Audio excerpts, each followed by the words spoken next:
All right, we're live here. I'm sorry I'm a little bit late here, but we're live from potentially the last primary election night I'm going to be doing. We have South Carolina, special Senate election here. We got a special primary in South Carolina. We got Connecticut, we got Minnesota, we got Wisconsin, all going to be, plus some races in Alabama and Vermont we may watch. Um,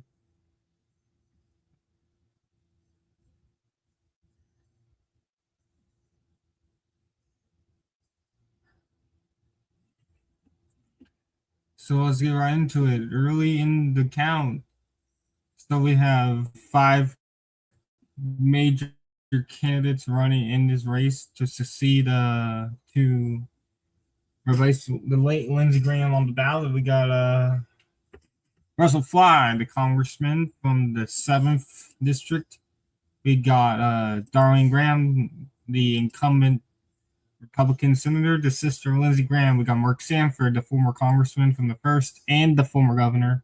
Ralph Norman, the current congressman from, I believe, the 5th. And then Mark Lynch, the guy who did pretty decent against Lindsey Graham in the regular primary. Joining me now is Dante from Tuning Out the Static, like always. Welcome back. And yeah, we're on our way here. All right. Hey, Andy, good to be here. All right, so you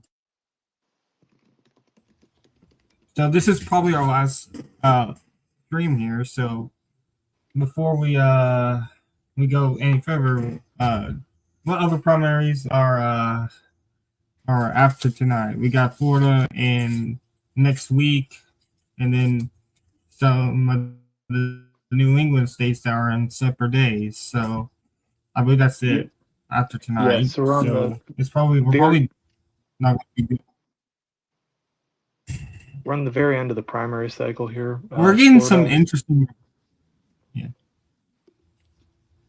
yeah, we got some Florida. interesting results. Kind of all over the And place. welcome to this random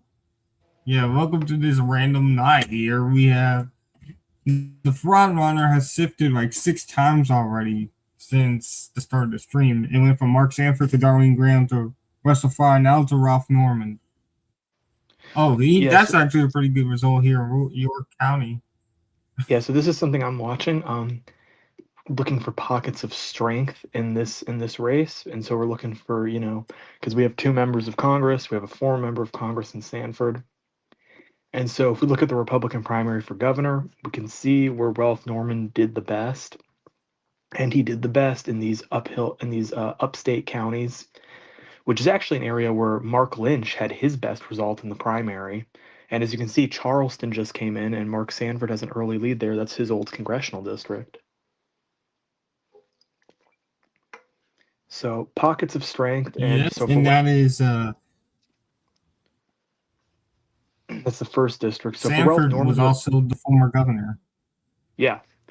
So for Norman, he's actually that we saw the county that came in strong from York County with Rock Hill. Rock Hill's where he's from. He's That's his home county. So this area, area up here is where we'd expect him to be strongest, that upstate part of South Carolina where he represents in the House, where he performed best in the gubernatorial primary. For Russell Fry, who represents the 7th congressional district, that's more on this area of the state, the eastern northeast part of South Carolina, I suppose you'd call it. We can already see he's leading big in one of the counties coming in there, although he's trailing in the other county to Darlene Graham. For Darlene Graham, it's hard to figure out where her strength is going to be coming from. I would imagine the central part of the state. I would imagine Columbia, perhaps. It's a little diluted because, unlike these other candidates, she doesn't have a clear batch of strength. Even Mark Lynch, who again has never held office before, as I mentioned, he did best. He actually won a couple of counties. In fact, I think he might have won Greenville County, although I'd have to check, against Lindsey Graham in the primary.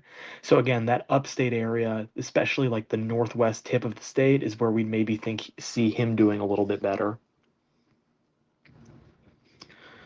So yeah, I think it's clear from the results we have so far, this is probably going to be heading to a runoff, and we will just Yeah. see So who will be getting what in do there. we need here in South Carolina? So what does the threshold need to be? And there we go. Russell Fry just got in their area here.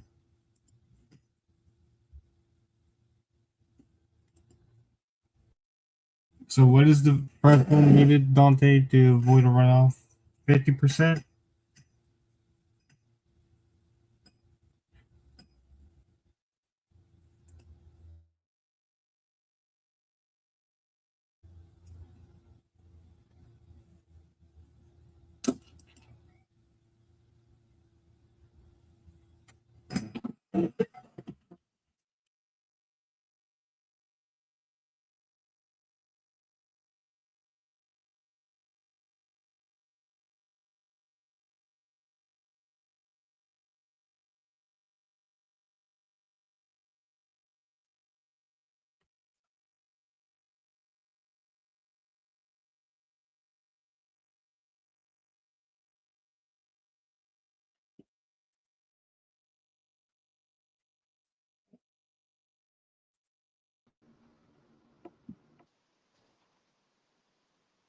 All right, Vice congressional Dante's district is back. coming in. The spring arc gun.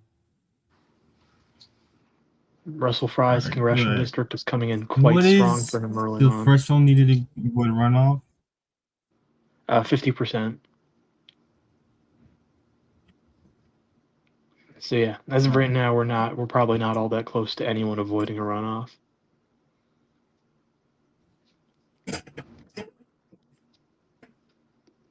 Yeah, this is looking pretty good. 46% in Horry. We got for Fry, 54% Florence. Dorrington's 47. He's doing pretty decent here. Yeah, that entire area is his congressional district. Now there are a couple areas. Chesterfield, I believe, is in his district. I think parts of Kershaw might be in his district where he's not performing as well. But if his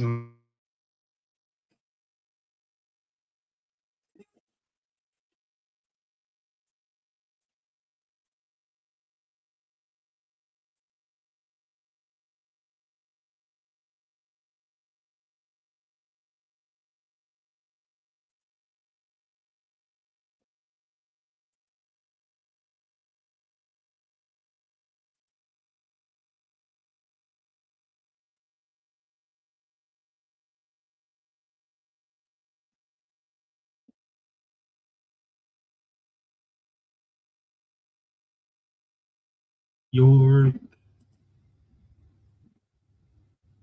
shoot, I think you could Dante again. Hold on, Dante, can you hear me or are you still here?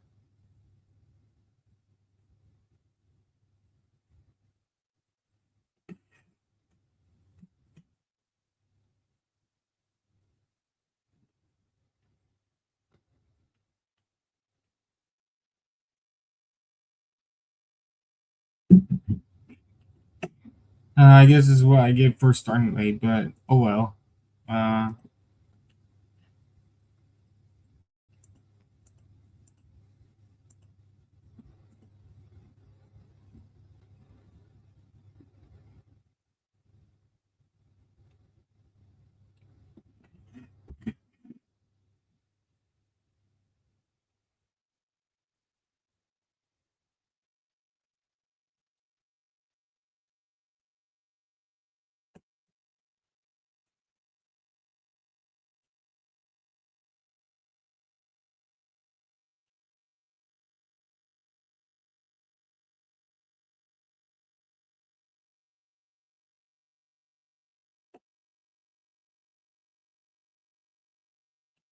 all right, so Dante's audio messing up. All right, so we haven't really got much here, but it's obvious this is probably gonna go to runoff.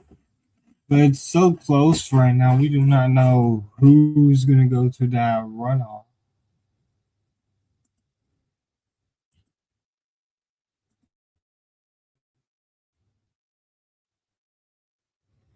Hold on, we got more votes coming in.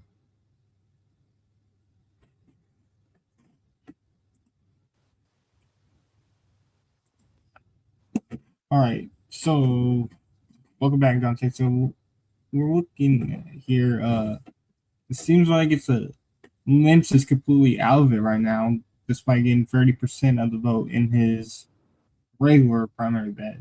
Regular primary, he got about 35%. Yeah, I think ultimately he was probably just crowded out by other candidates in the field. I think in particular Ralph Norman probably took a lot of people who might have voted for him in the primary. They're both kind of have run kind of as hardliners, far to the right, and I think that was mainly who was voting for him in the primary against Lindsey Graham. As we know, even though Lindsey Graham reinvented himself as one of Trump's firmest supporters in the U.S. Senate, he was never fully trusted by members of by certain members of Trump's base. And I think that's the kind of protest vote almost we saw for Lynch in the primary. But it's not coming through in this race, and I think that's probably because again he's probably losing support to people really across the field here. I mentioned Norman in particular, but really anyone could be taking some of the votes he was getting, and so he'll still have a base. Maybe he still reaches around 5%. I know he's been polling at around like 7 to 8%, but I doubt he has much of a chance to make the runoff. And again, a lot of his strength in the original primary was in this upstate area, and part of that is another place that I think Norman will do better in, since it's in or around his congressional district. And Darlene Graham has taken the lead. So there we go. We just got an update there. Sumter County, very little information. Also got,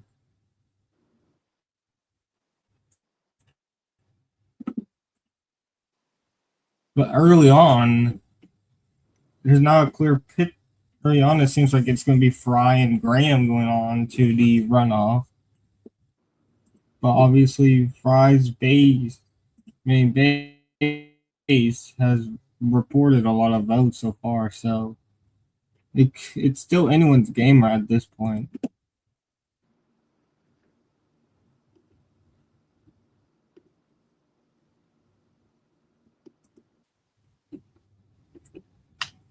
So while we're waiting, what's other races we're watching tonight?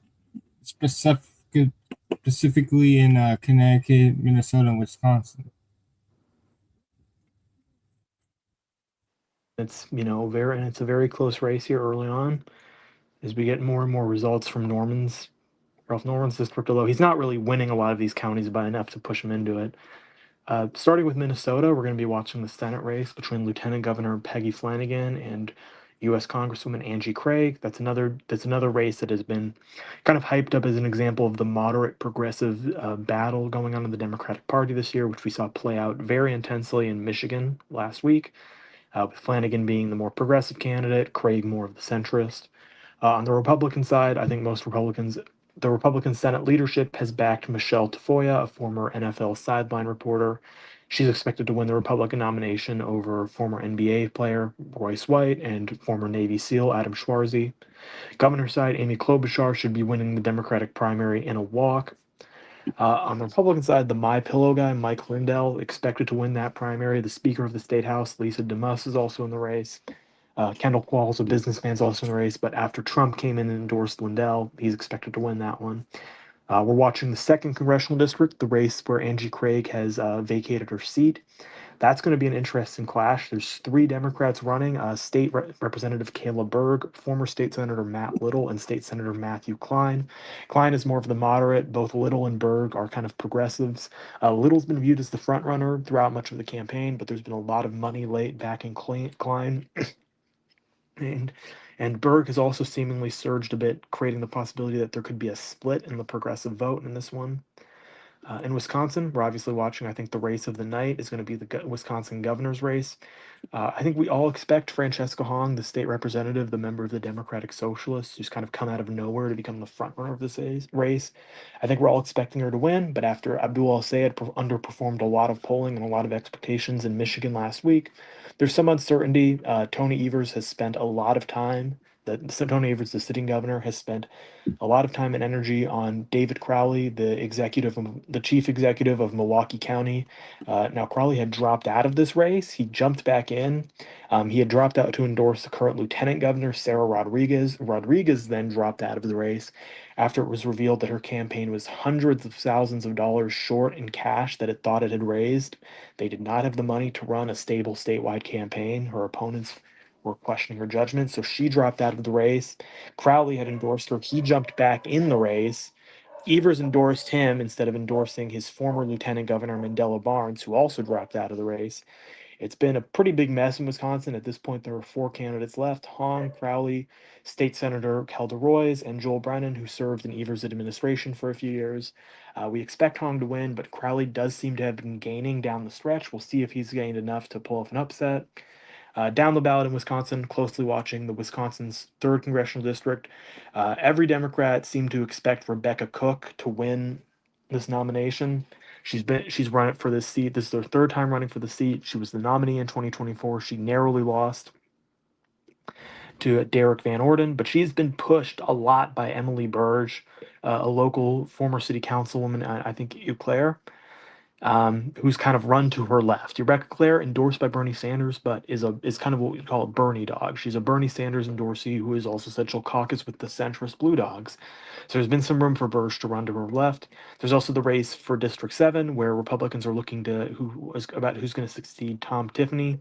The favorite is Michael Alfonso. He's the son-in-law of Duffy, the transportation secretary who represented this seat before Tom Tiffany did. Sean Duffy has done a lot of media appearances for his son-in-law. He's taken money out of his old congressional campaign account to fund his son-in-law's campaign.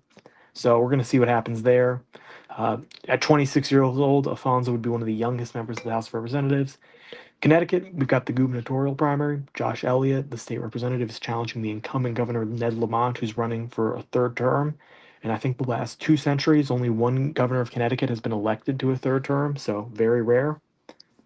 And we're watching the first district. John Larson has been in the House since 1999. He's running for another term. He's running for, I believe, his 15th term. He's been in office 28 years. He's facing a challenge from the former mayor of Hartford, Luke Bronin. This is a generational challenge. There isn't really an ideological difference between Larson or Bronin. Bronin is simply saying that at 47 years old, he is more qualified to step in than the 78-year-old Larson, and that it's time for a younger voice in office. Hmm. And we're now up to 10% in South Carolina. Darlene Graham has built up a bit of a lead, and Ralph Norman and Mark Sanford are both starting to kind of crawl closer to Mark Lynch.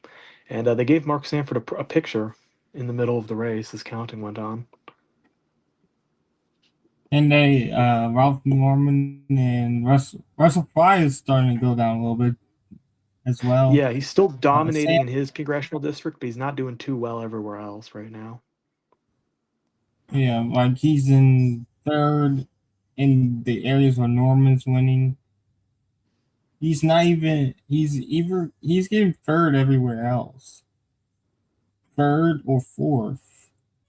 Like it's obvious that it's Graham's race right now, but it's going to be a close race for second at this point of time. Especially since Sanford's base, Charleston, is still only 9% in. But look at this map, though.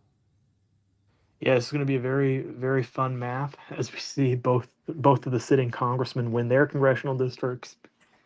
Mark Sanford looks like he might end up winning part of his old one, and then everywhere else is kind of backing Darlene Graham.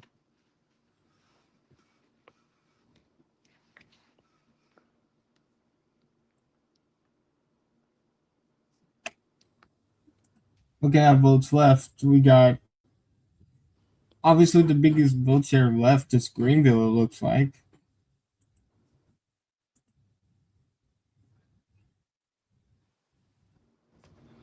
I mean, Richland with Columbia isn't in yet. Lexington. Those are a couple area counties that I think would drop some votes.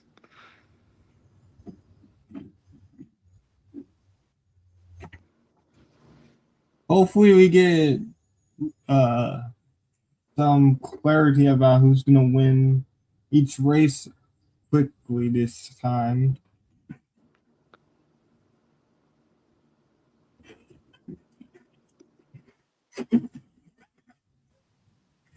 Now, the good news for Norman, the bad news for Lynch here, and the good news for Norman as we're thinking about second place, there's still a lot of Lynch's congressional district and a lot of the area around his congressional district where he's doing well, which, like, I don't think Greenville's in his district. Well, I'd have to check. It's definitely close. And he's doing well in areas just outside of his district.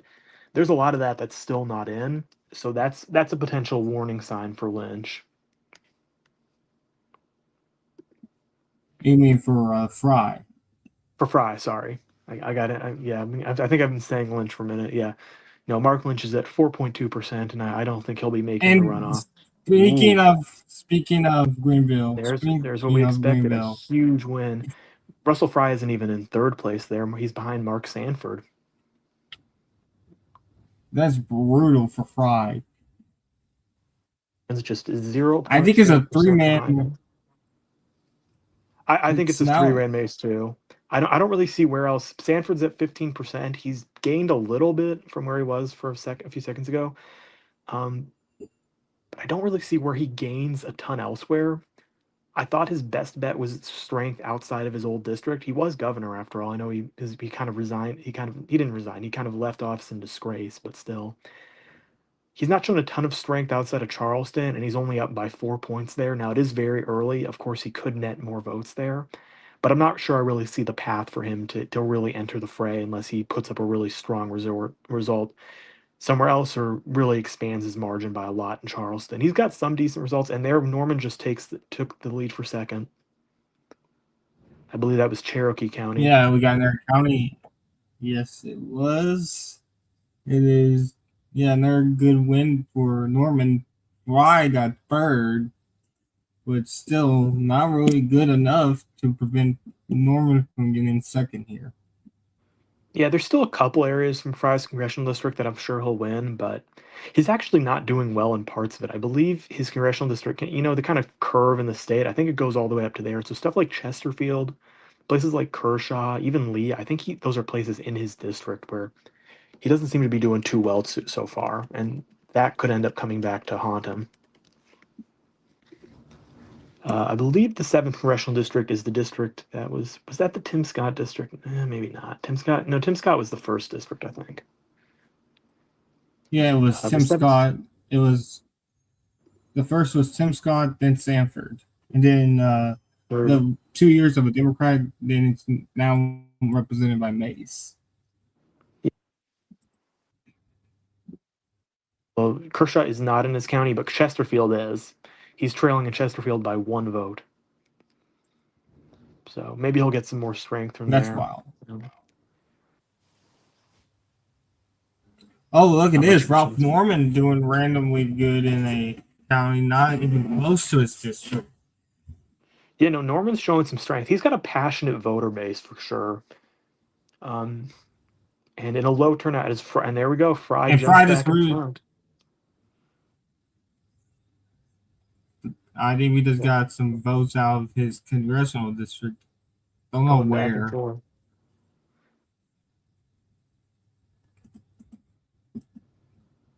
I still see a minor path for Sanford, but he has to win more than just Charleston at this point.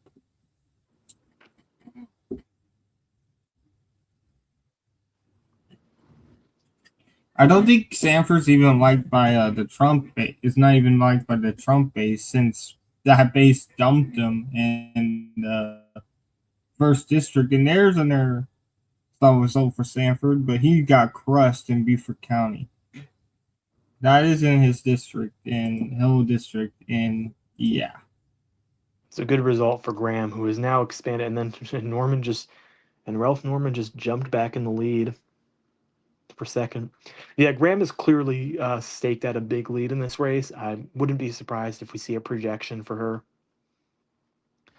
heading on to the runoff. Maybe after like the Columbia, like Lexington, Richmond area comes in, Richland. If that area comes in and Mm-hmm. looks good for her, I think we might see the New York AP project it for her to head off to the runoff. But it's going to be a close race for second for sure. Norman and Fry right now are essentially tied. Sanford a little further back, I don't really think he has a path, but we'll see what happens in Charleston. And Lynch much further back, and no one else is even over 1% at one or at or over 1%. And look at that, more of a prize district just came in. Yeah, he just took the lead in Chesterfield. He's up there by 3 votes now. I just don't think like the bad thing about what's preventing these guys from going running away is that Norman and Fry keep on uh getting behind Mark Sanford in the places where like it's Yeah, obviously Stanford's yeah, doing a lot of Stanford damage to Stanford's here. created kind of a, I don't want to say a spoiler effect in this race, but he is taking a good chunk of the votes. And he was polling a bit lower than this for a while. But you said in your blog that he started to gain some momentum here. Yeah, well, the poll last night, and it was Trafalgar, and I know how we feel about Trafalgar, but it's a Republican primary, so no. Basically had him in a three-way tie for second with Norman and Fry after he had been trailing them. I mean, for a while, he was polling closer to Lynch than he was polling to any of the front runners. So to see him kind of up there was a bit of a surprising poll result.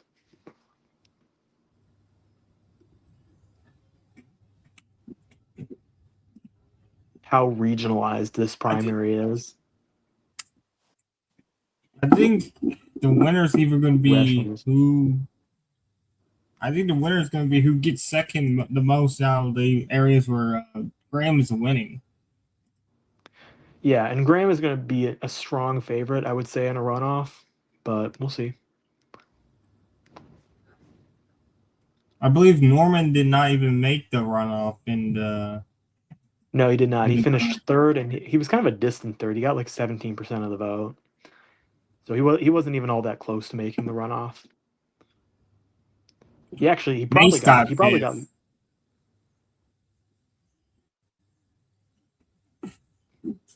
At least we're not going to be hearing from Nancy Mace for a while after she leaves office in January.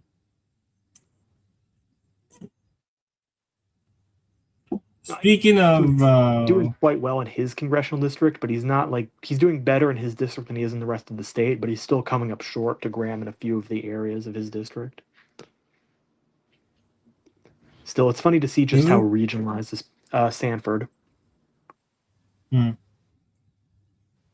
Yeah, but regionalized this look at primary is, this. though.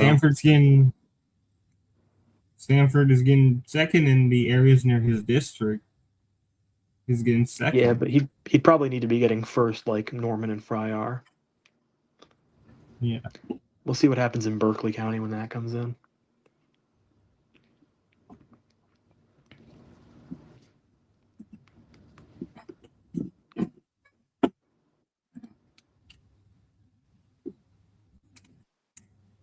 And there comes Norman again back in the lead.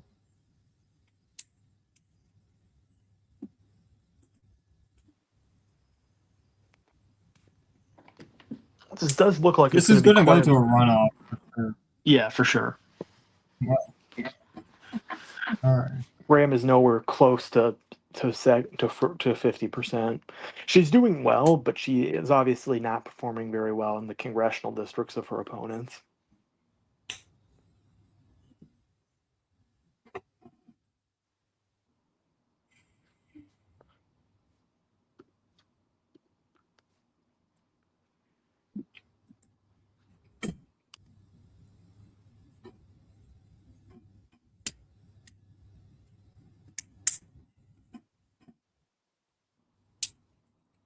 Mark Sanford trying to run again was so random since he was basically outcast after losing his primary and then running for president briefly in 2020. Yeah, and then he was running again for his old congressional district in the first earlier this cycle, but ultimately dropped out before the primary.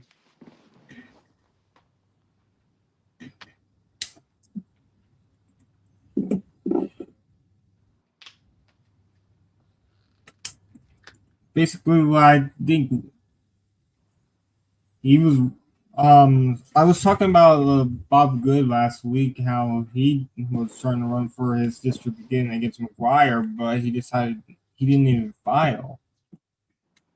Like, so a couple of comeback bids didn't even really work out because they either didn't file or just dropped out for something more. Fry is once again in second place. He and Norman are shifting back and forth.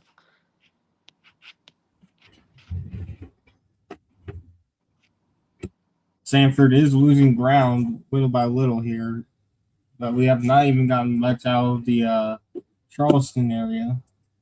Probably the strongest sign for Graham so far, and I know they haven't called it, and they probably won't until a few more votes are in. But I believe, and I could be missing something, I'm looking through here, but she is top two in every single county that's reported. She's either winning the counties or she's coming in second. So that is probably the most bullish sign for her in terms of making the runoff. Yeah, I think she's going to be a very heavy. She's probably going to be a very heavy favorite.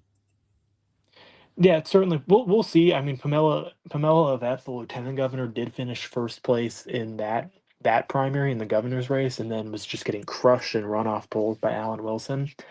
But I do think that maybe Wilson, but I think Wilson was a stronger candidate than some of the people Graham might face, particularly Norman. I think his bid for governor showed that his appeal at large is kind of limited. I think Fry could give her a bit of a tougher race. I think maybe Sanford could give her a tougher race, and we just got Berkeley coming in, and that Norman lost ground. Sanford gained some ground, but he's in second there, so that's not a great sign for him. And Fry is gaining some more. Fry's gaining some good ground here, actually. He's built up a 2 point lead now. And here's Columbia. Oh, that's what just came in Richland, and he came Yeah, second because there over Norman. Oh, and they almost in Richland instead is almost over they dropped 95%. all they dropped all their votes. Sanford, but I They think he's just, probably out of this. I think he's yeah, out of this Sanford's one. out of this. He's trailing in Berkeley, which is he's in second. I think he needs to win it. He needs to be winning in some of these areas around his district, not just Charleston. We'll wait and see what comes in from Lexington County. That's another big one, suburb of Columbia, just outside the capital. But that was something. We just got all the votes out of Columbia.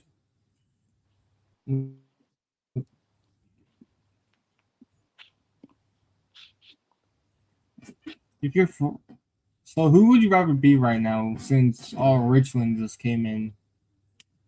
Right now, I think I would narrowly rather be Fry. He still has less of his district. He still has more of his district to report, and I think Norman. I think there's more for Norman to come in, so that could certainly change. But Fry is doing a little bit better in some of these areas. He's second place in Richland. He's third place in Charleston. Third place in Berkeley. He's doing well in some better in I think the Graham counties than Norman in. He's doing better in the one Sanford County than Norman is.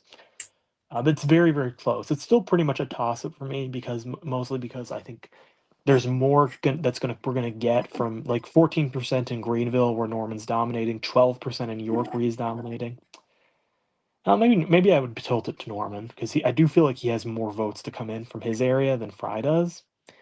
But at the same time, Fry is definitely doing better across the rest of the state at large. So I don't know. It's close. It's very tight. Polls are about to close in, I believe, in Connecticut and Alabama. Yep. In Alabama, we're probably just watching the first district where it looks likely that Jerry Carl is going to come back to Congress.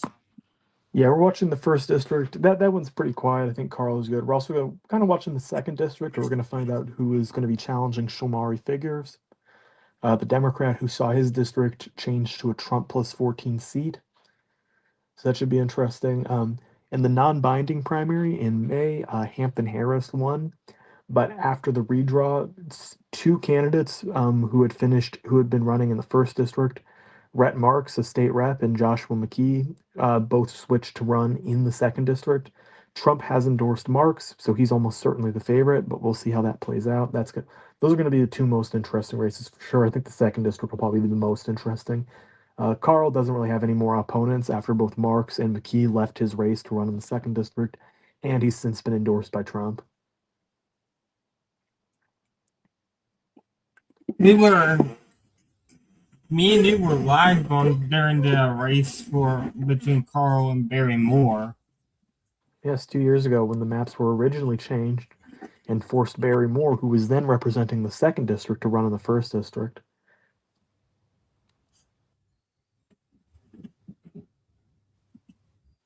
It's race, if I recall correctly. What? If you can recall correctly, what? Remember that one being a pretty tight race. Yeah, I think it was uncalled the whole night. Yeah, more narrowly won, and now he's set to be the next U.S. Senator. And there we go. Ralph Norman surges into second place once again. I think that I'm not sure where we got the votes from. Maybe Union County, and Norman and Fry goes right back in front. Yeah, because we just got some. What? What just happened to Richland They just County? took back all the votes out. They just took back all the votes there. Reporting error, maybe. I would assume so. Maybe they just need to correct a few things. Well, that makes a bit more complicated picture.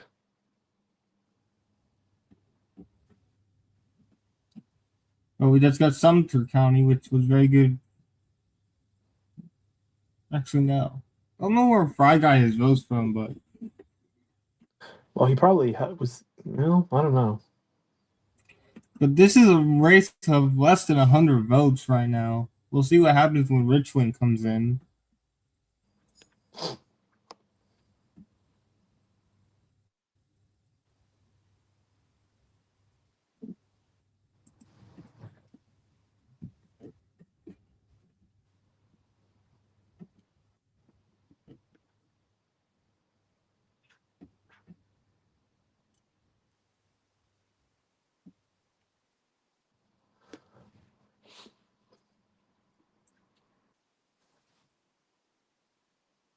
What happened there? But that was a big chunk of votes they took away. I mean, we were on 90,000, and now we're around 60,000. I almost wonder Yeah, if they they took just more. yeah they just took the whole Richland County away. I don't know what happened.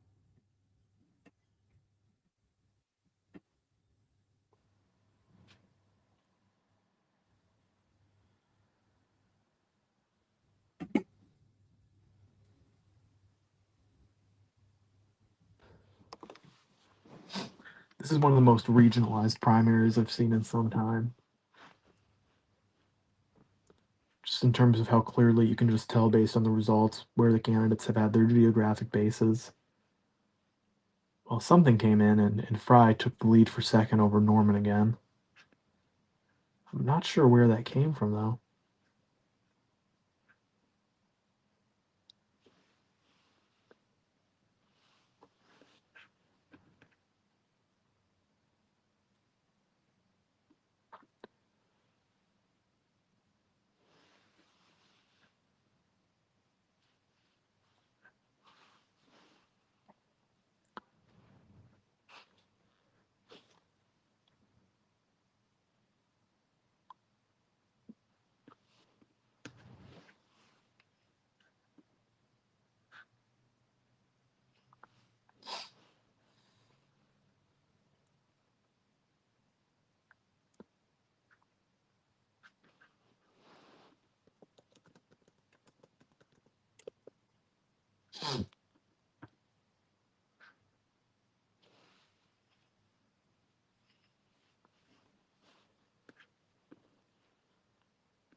Any heated races you're watching in Vermont? No, And the Democratic governor primary is pretty close. just to lose to Phil Scott by 50%. Well, no, we've had the two polls that have him up by only like 10 points. It's by like more than 20, by around like 20 points instead of like 30 or 40.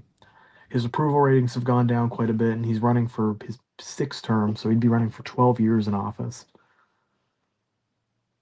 I think this is probably the year we start to see some of his long held support shift a little bit, just because, at some point people just want kind of a change in office, I think. Now, I think he'll win, and I still think he'll win quite easily, but I don't think it'll be a complete rout like it's been so far in his career.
The polls are about to close in Connecticut.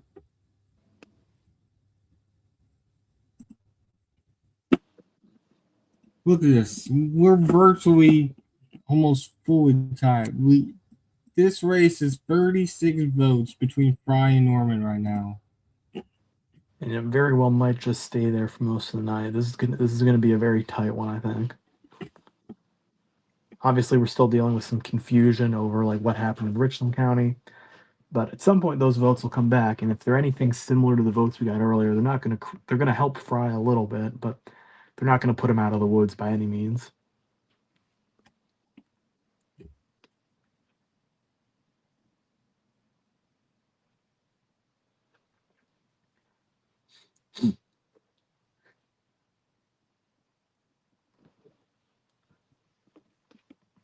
So But so it is going to be Darwin Graham versus two people who are 37 votes apart. It's going to be interesting. Mark Sanford has now cost 10,000 votes. Norman and Fry, Lynch over 5%. Fry just gained some votes. There's Florence. Oh yeah, that was Williamsburg County. Oh, I thought it was Florence. No, I think Williamsburg just filled in. He's in second there, so and Norman appears to be in fourth because Sanford's in third.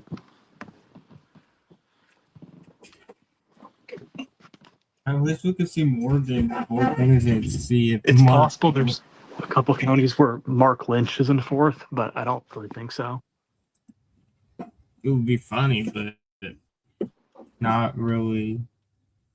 It's most likely to be in like also the upstate area where he's actually shown that he can do better versus this part of the state.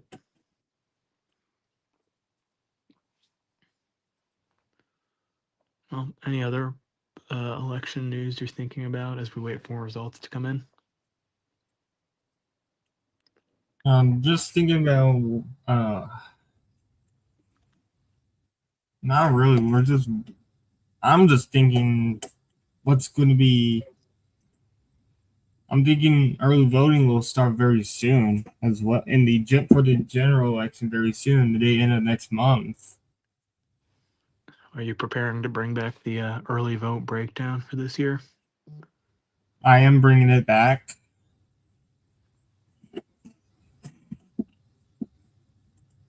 I'm just enjoying this last few months where I don't really have to do a lot of grinding on this channel.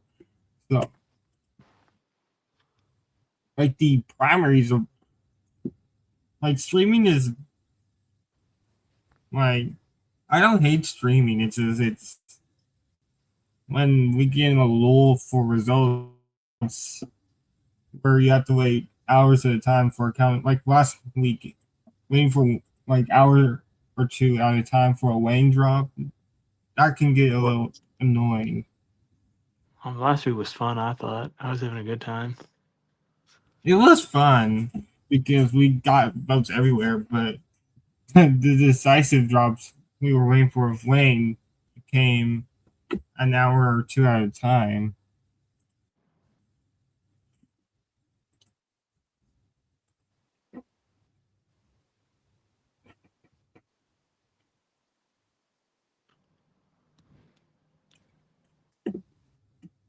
But those type of nights are kind of nerve wracking when it's a general election. I think what we're so you said earlier that Dane County, which is Madison's, been going pretty crazy in the votes We're as down polls there close in quite. Connecticut. Turnout actually appears to have slowed down there quite a bit. Hmm.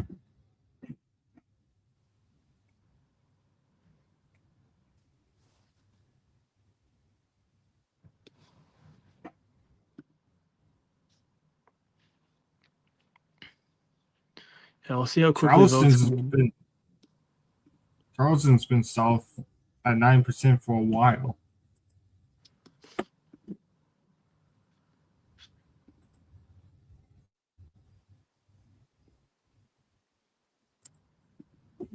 Who would you rather be in the two Connecticut races? Would you rather be the incumbents at this point? I would much rather be Lamont. I think he'll win by kind of an embarrassingly low margin, but I also don't really see any path for him to lose. I think it'll be within maybe 20 points. I could see it maybe being within 15. I think probably better chance of it being over 20 points than being under 20 points, though. The first district is tough. I think I might rather be Bronin, but there are 4 candidates on the ballot, and the split opposition could ultimately help Larson a lot. We'll see. I think if Larson does win, he's winning with less than 50% of the vote, though, which would be pretty rough for an incumbent. Speaking of rough incumbent performances, we saw a couple in the last Oh, between. they put Richland back. All right. Um. And now Graham is Yeah. got Oh, Sanford in Mark second. Sand Fry is in third, and it's with And 29% in. So I guess they asked. I guess we didn't get all the votes there, and there's Ralph Norman taking back the second place lead.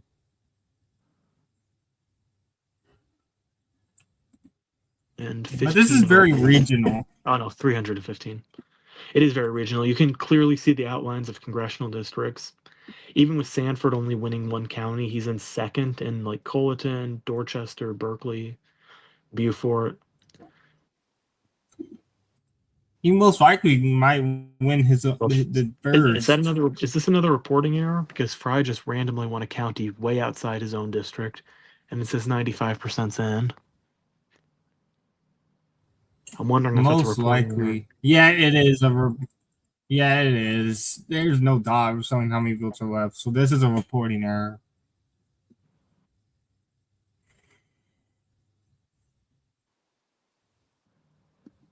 If this is not a reporting error, that's bad for Norman because he just went from this. Yeah, he's That's like what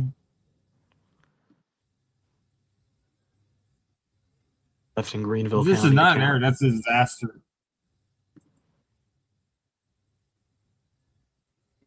Hmm.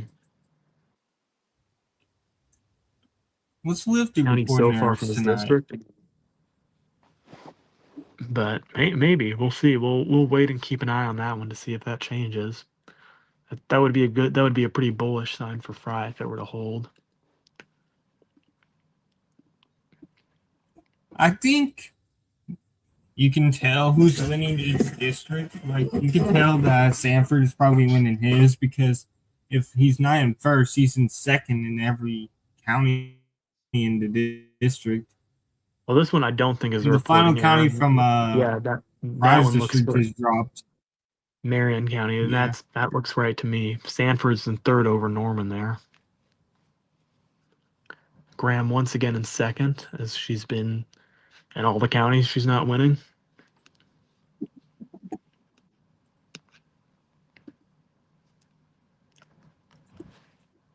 Nothing else Connecticut right now.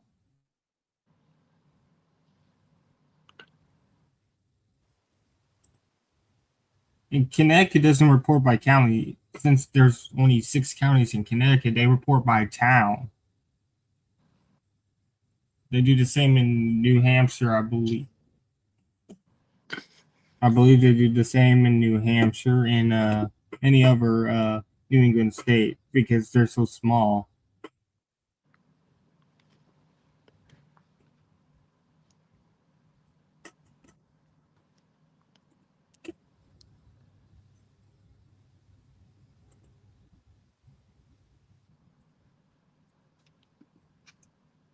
I think Greenville is our biggest vote share out still, which is Yeah, and good for Norman.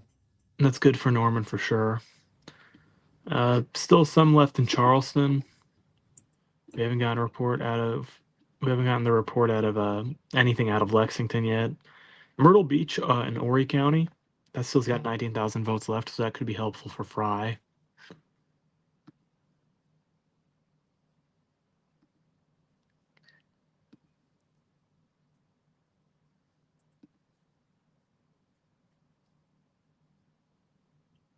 You have nothing out of Connecticut. Do we have votes out of Alabama? Let me check. Mm, very, very early returns out of the first district have Carl at 82%, but when I say early, I mean like under 1%. So not really, and nothing in the second district.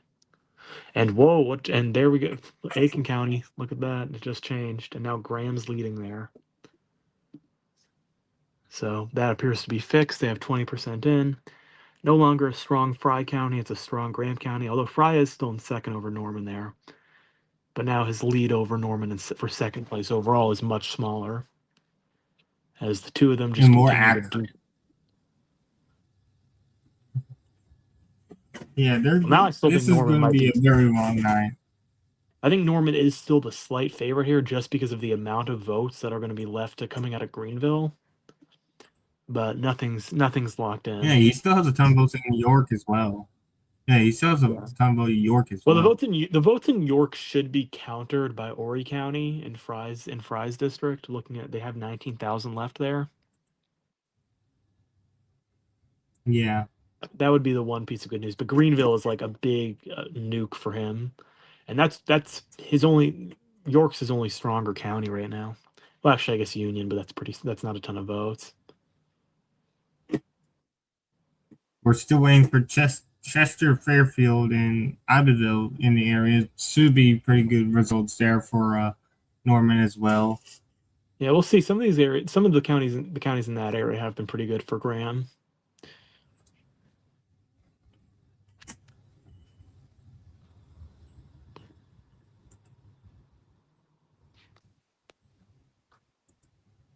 All right, we got our first results out of Connecticut, Dante. Now let's check this out. Let's take a look at this.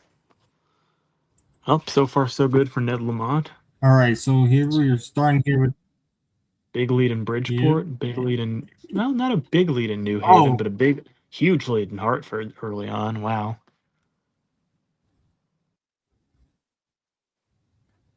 yeah, But very good start for Ned Lamont here. clearly an underdog. Bronan starts out with an 11-point Oh, lead over. Larson is getting Well, no, this is Oof. actually not super surprising. Remember, Luke Bronin was the mayor of Hartford, so we'd expect him Yeah, to. yeah. We'd certainly expect him to do well there. We'll have to see. The rest of the district is what's really going to matter in this race. Not a good start for Larson at all, but Hartford is definitely where I think we'd expect him to be weakest. Hart Larson was born in Hartford, but he spent most of his childhood in East Hartford, so keep an eye out there. Although him trailing Why in is Manchester. why is Hartford? Why is there a West Hartford and East Hartford? That's crazy.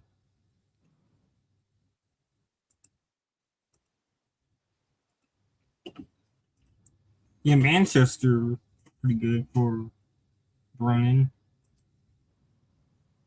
But right now Mom doing good, and Bronin's doing good for what's in there.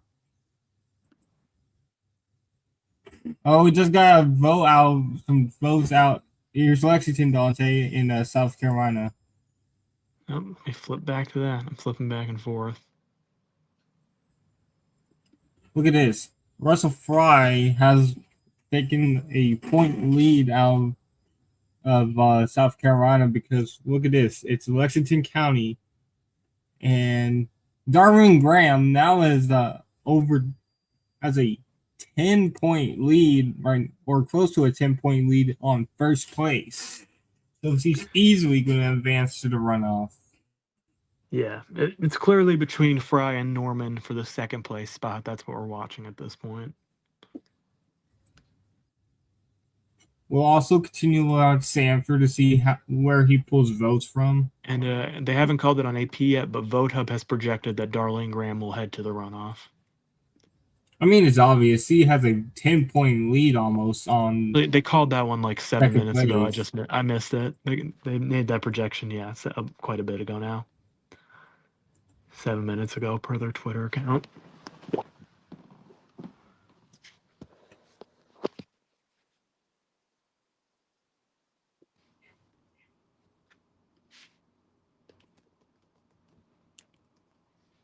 So Norman's gaining somewhere, but I don't know where because Greenville and Rock in New York have stayed the same.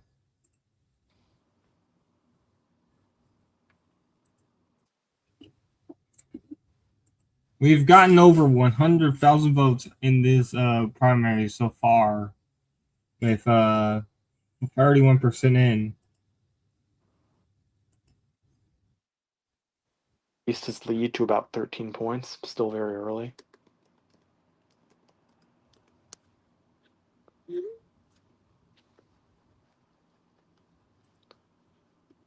It looks like Lamont's going to sail to renomination here. He's Yeah, very he should early be fine. still, but yeah, he's going to be very. He's going to be fine. It looks like.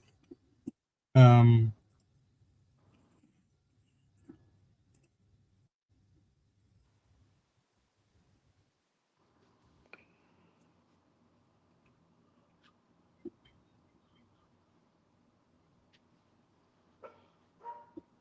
we'll just continue to get many drops out from each congressional district. It looks like so.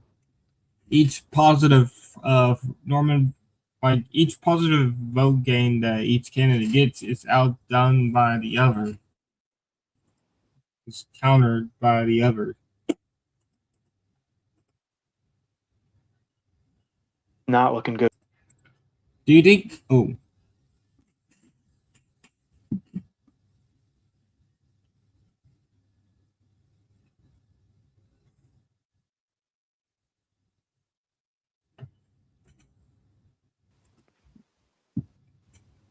you got kicked again? Let me go right back in. I was going to say it's not looking good for John Larson so far. He's trailing in every city that's reported. He's down 15 points overall. Wolf. 5% in though, so it's very early. Yeah, well, he's going to keep getting crushed in Hartford, I presume. He and this is not even a ideological divide. It's a age divide. Yeah, Larson had a health issue last year that kind of created some questions in his district about his age. He's 78 years old. He's been in Congress for 28 years. Bronin is 31 years his junior. And he simply made the case that he respects Larson, but it's time for a younger member of Congress. And it kind of looks like voters in Connecticut's first district might be fully on board with that so far, but we'll see. Still a long way to go.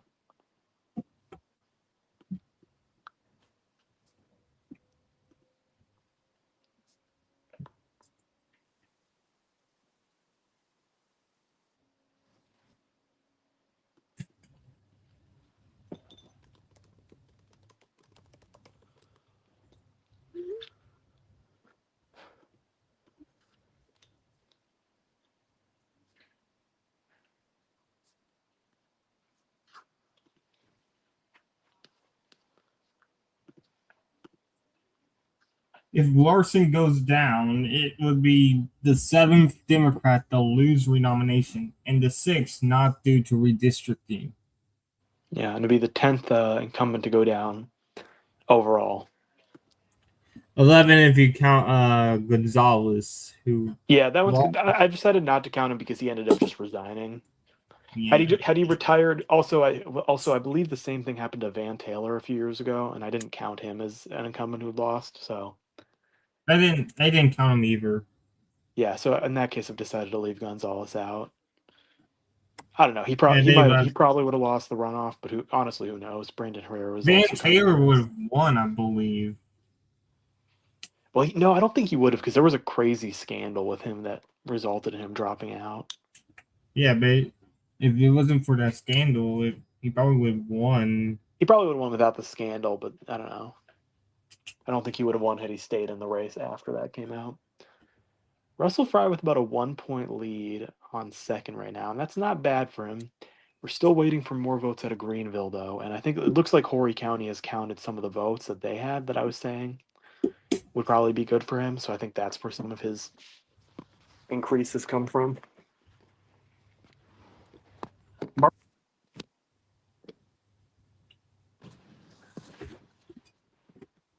What was that? You completely covered up your mic. oh, sorry. Mark Lynch has quietly crawled up a bit. He's up to about over 5% now. And there we go. We got an AP call for Oh, yeah, Darwin Graham Norman. going to the rim, going to Little the check mark. runoff. Norman just gained a bunch of votes. Where did that come from? I don't know really know where. Greenville, no. No, not Greenville, not York either. Hmm. Somewhere. But that's a 0.3 difference right now as that continues to It be. was some McCormick. No, it wouldn't be McCormick because he's losing the Friday error. But that's a voting error right there in McCormick anyway. South Carolina's having some trouble reporting this election, and I don't even blame them because they're not actually supposed to be having an election today. It's still crazy that Lindsey Graham died before McConnell. Like I was surprised about that. Yeah, Like, Lindsey Graham dying exactly a month ago today, actually. They really threw this election together fast. I mean, the good news for some of these candidates, in the case of Graham, she just used her brother's statewide operation. Ralph Norman had been running for governor, so he had an operation. Mark Lynch obviously had an operation because he'd been running for Senate. So for a lot of these candidates, they kind of had the statewide operation to run statewide already set up. But for someone like Russell Fry, Sanford.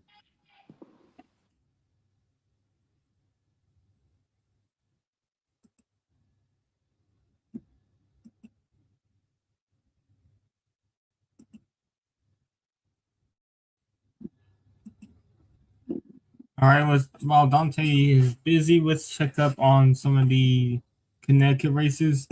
So up here in first district of Connecticut, Bronin lost some ground here, but is still in a very decent lead here uh, over incumbent John Larson in the governor's race. And we got a projection, no surprise here, but Ned Lamont has been renominated by the Democratic Party and such is a pretty heavy favorite for a third term in office. Only the second one in a century, I believe. But a win's a win. He It looked like he could have been in some troubles, but a win's a win. He got it, and he's going to be getting a third term most likely. All right, back over to the first district. We got some more votes there. Uh, Bronan gained. This could be a clean sweep for Bronan if things continue to look like the way they are. But Bronan is a very heavy favorite at this point.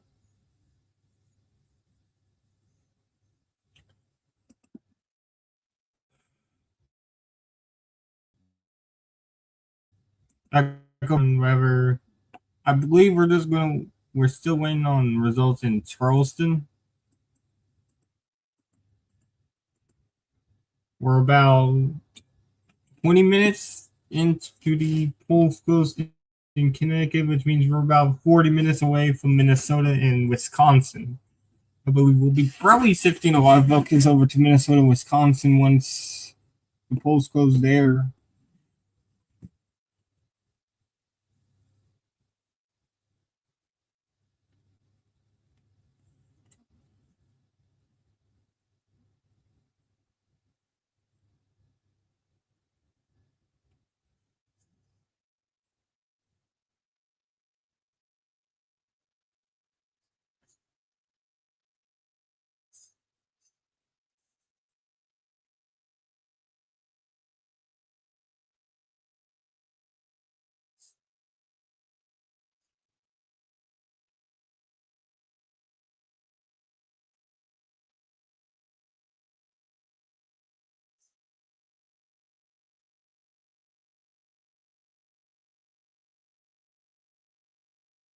I don't know how when was the last time this many incumbents gone down in a non-redistricting year.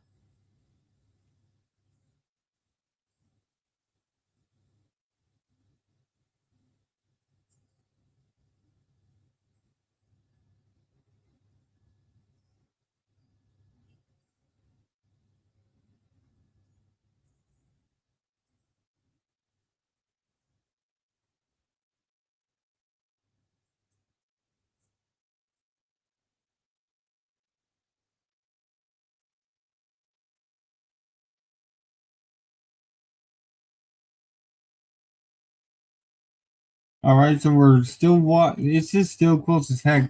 We just got some votes from Union where Norman gained a little bit there.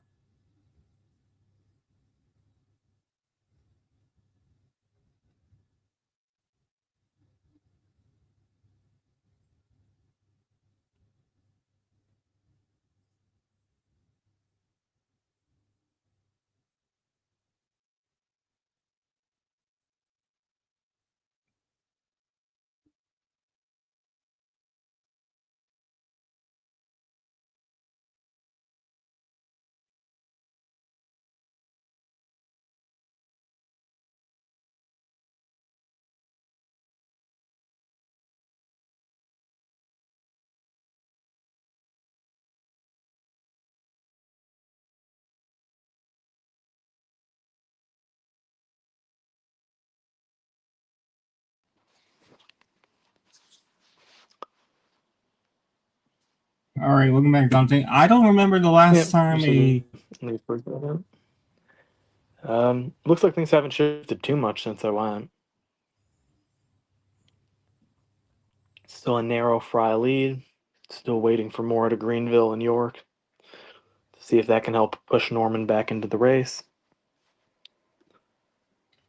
I believe this is the most incumbents defeated in the primary in this century. I believe in non-redistricting years. Oh man, Bronan Larson's down now 18 points. I just checked that. It looks like they've already called it for Lamont, which not too surprising.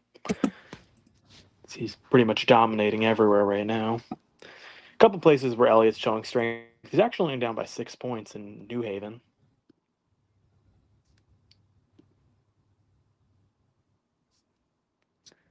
Larson would be the third incumbent to go down this month. We've had Ogles, we've had Tanadar. In the last 7 days. Yeah, true. We nearly had four. I kind of thought that Ed Case primary would be closer than it ended up being, but He still, still got a scare. He got under 60%. yeah, he still had to fight for it. AP and Vote Hub have both called this now for Ned Lamont, who's going to lose some of the vote, some protest vote. Going to see some shift, but overall will win relatively easily. Again, only 8% in. It's not technically over for Bronin, but he's just, for Larson, but he just has not gotten a lot of good news anywhere so far.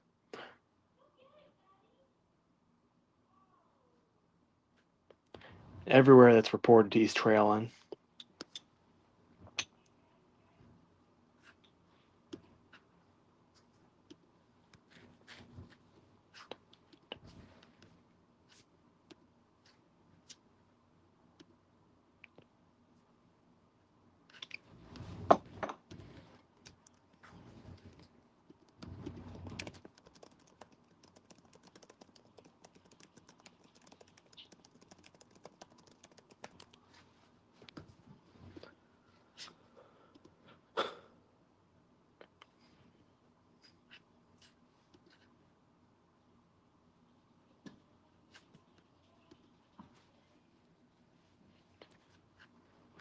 About 44% in from South Carolina. Looks like Norman gained a bit. Almost 150,000 votes cast. Not terrible turnout considering the kind of surprise, the circumstances.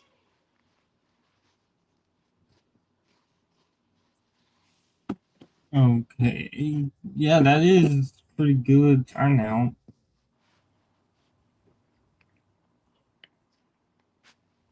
But we've had some reporting errors. We had like three of them so far.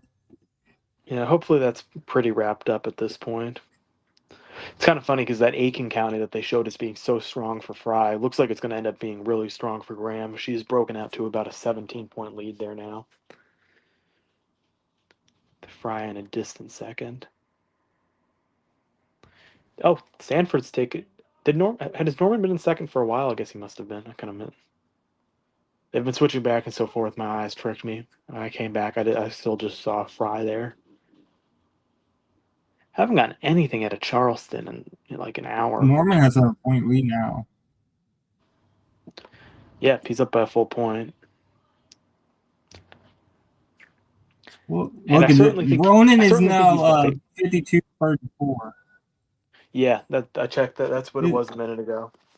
Does not look good for John this could Larson at be all. this could be a clean sweep of the cities here. Looking around the South We're Carolina map, and I definitely think Norman is the clear favorite right now. Still a path for Fry for sure. He's doing better than Norman in a lot of these areas across the state, but there's still all those votes left to come in Greenville. And I just think there's more votes outstanding for Norman than there are for Fry right now. We'll see. Still very, very tight, but I just feel like that's the situation as it stands. about 30 minutes from now. We'll have closings in Minnesota and Wisconsin.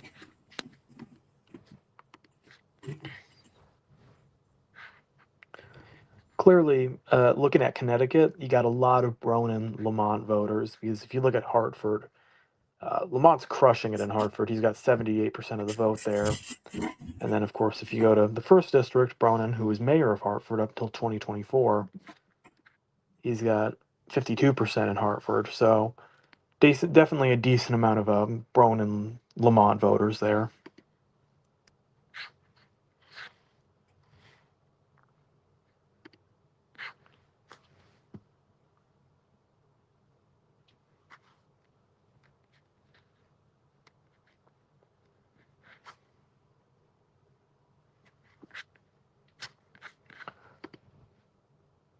Still got a couple counties that have not reported in South Carolina.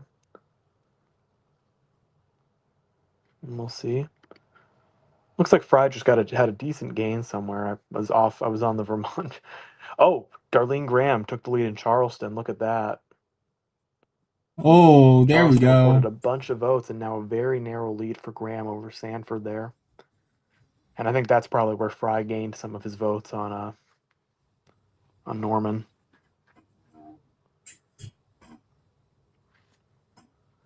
So Sanford was showing some early signs of strength there, and he's still in second in a lot of this area around his old congressional district. He represented this area for more than a decade between his first and second stints, but now trailing everywhere there. He's under 15%. Obviously, doesn't have much of a path to make the runoff.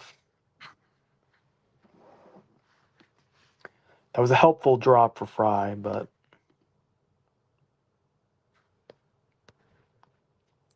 Oh, we had a York drop earlier. That's what put Norman ahead. he's still trailing by a full point, with still a lot to come from Greenville.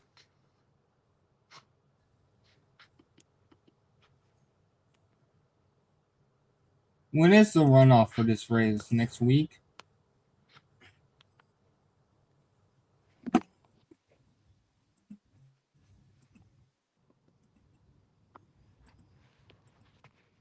Wait, no, it's in 2 weeks. It's on the 25th.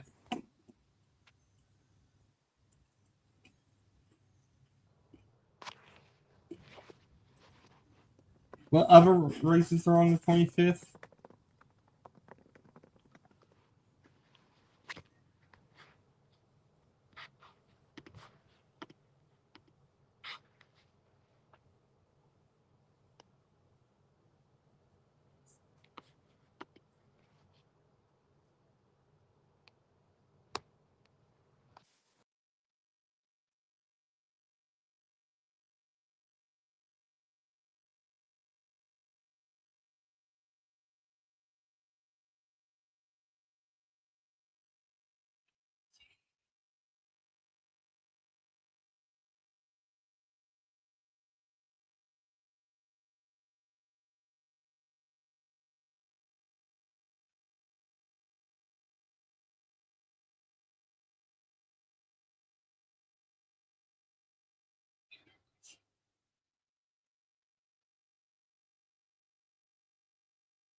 Well, it's starting to look very good for. Oh wow, Norman just gained some votes somewhere else.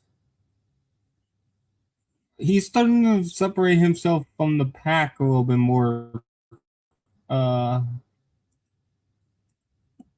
let's go back over to Connecticut where. All right, Larson just gained the county.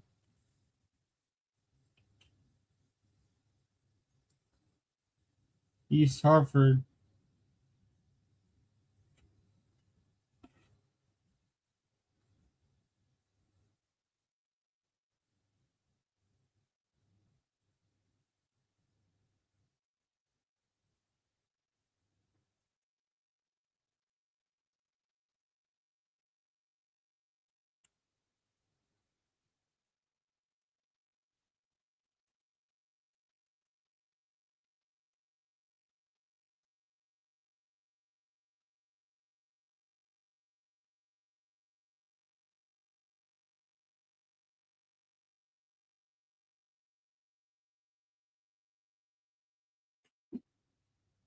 All right.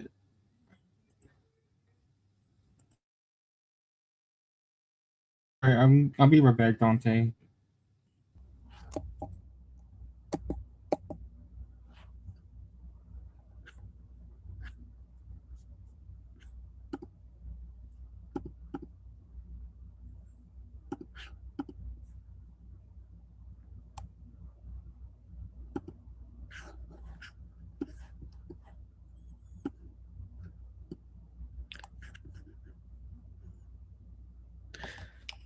Well, we just got a huge dump of votes out of York County, and it was really good for Ralph Norman, who now has over 1 point lead on Fry for second place. So again, I think he's looking like the slight favorite there for sure.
So looking at Larson's district here, he is he's only been in East Hartford, where he spent most of his childhood, and he's not doing particularly well anywhere else.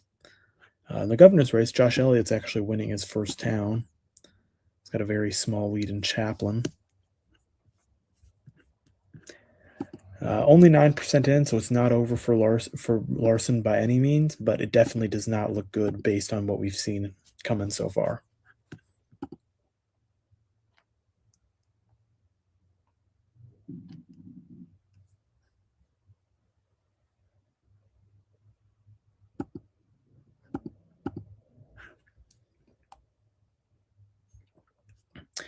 Certainly one of the firmest signs of generational change taking place in the Democratic Party, as Larson campaigned a lot on his experience. He campaigned a lot on his potential to become chairman of the subcommittee of the Ways and Means subcommittee on Social Security, but getting wrecked so far tonight.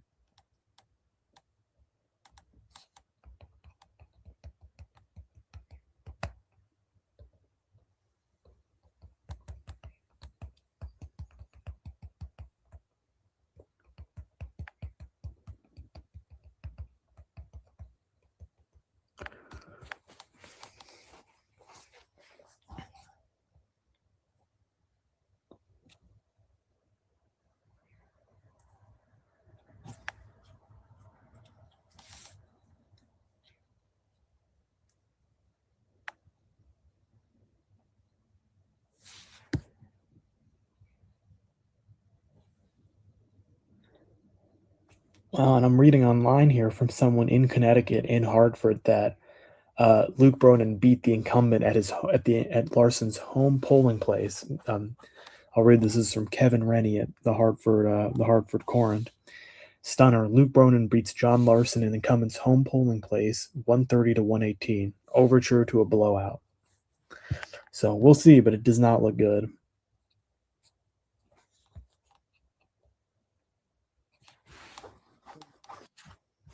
Let's see. 54% in here in South Carolina. We have Darwin Graham just lost somewhere. Darwin Graham just lost some votes somewhere. I don't know where. Oh, whoa.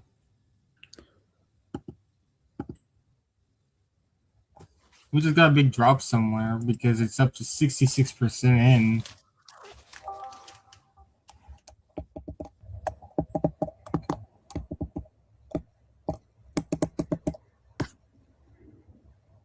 All right, so Dante, with 66% of the vote in, what just dropped to get us to 66%?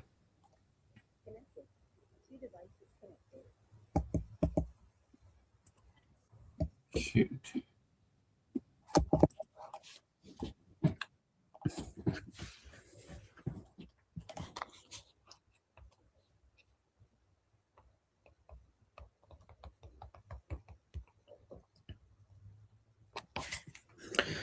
All right. Well, I think Andy's having some technical issues, so I'm going to share my screen for a little bit so we can keep watching this.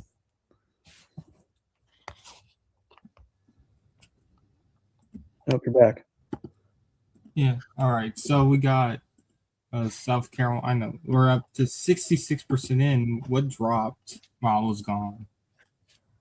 Well, it looks like we got a bunch out of Greenville, sorry. Norman at 40%, Darlene Graham at 23%, Sanford at 14%. And now Norman has a big lead on second place, and he's clearly favored, I think, to advance at this point. There's not a lot of votes left to try. Let's look at the vote. Oh yeah, I think Norman's only going to extend his lead from here, unless Fry It's possible. something.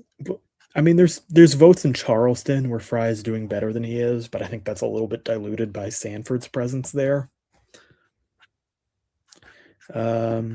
I mean, there's votes in Richland and Lexington, and Fry is doing a bit better than him in Lexington, but again, Richland, he's still behind Sanford.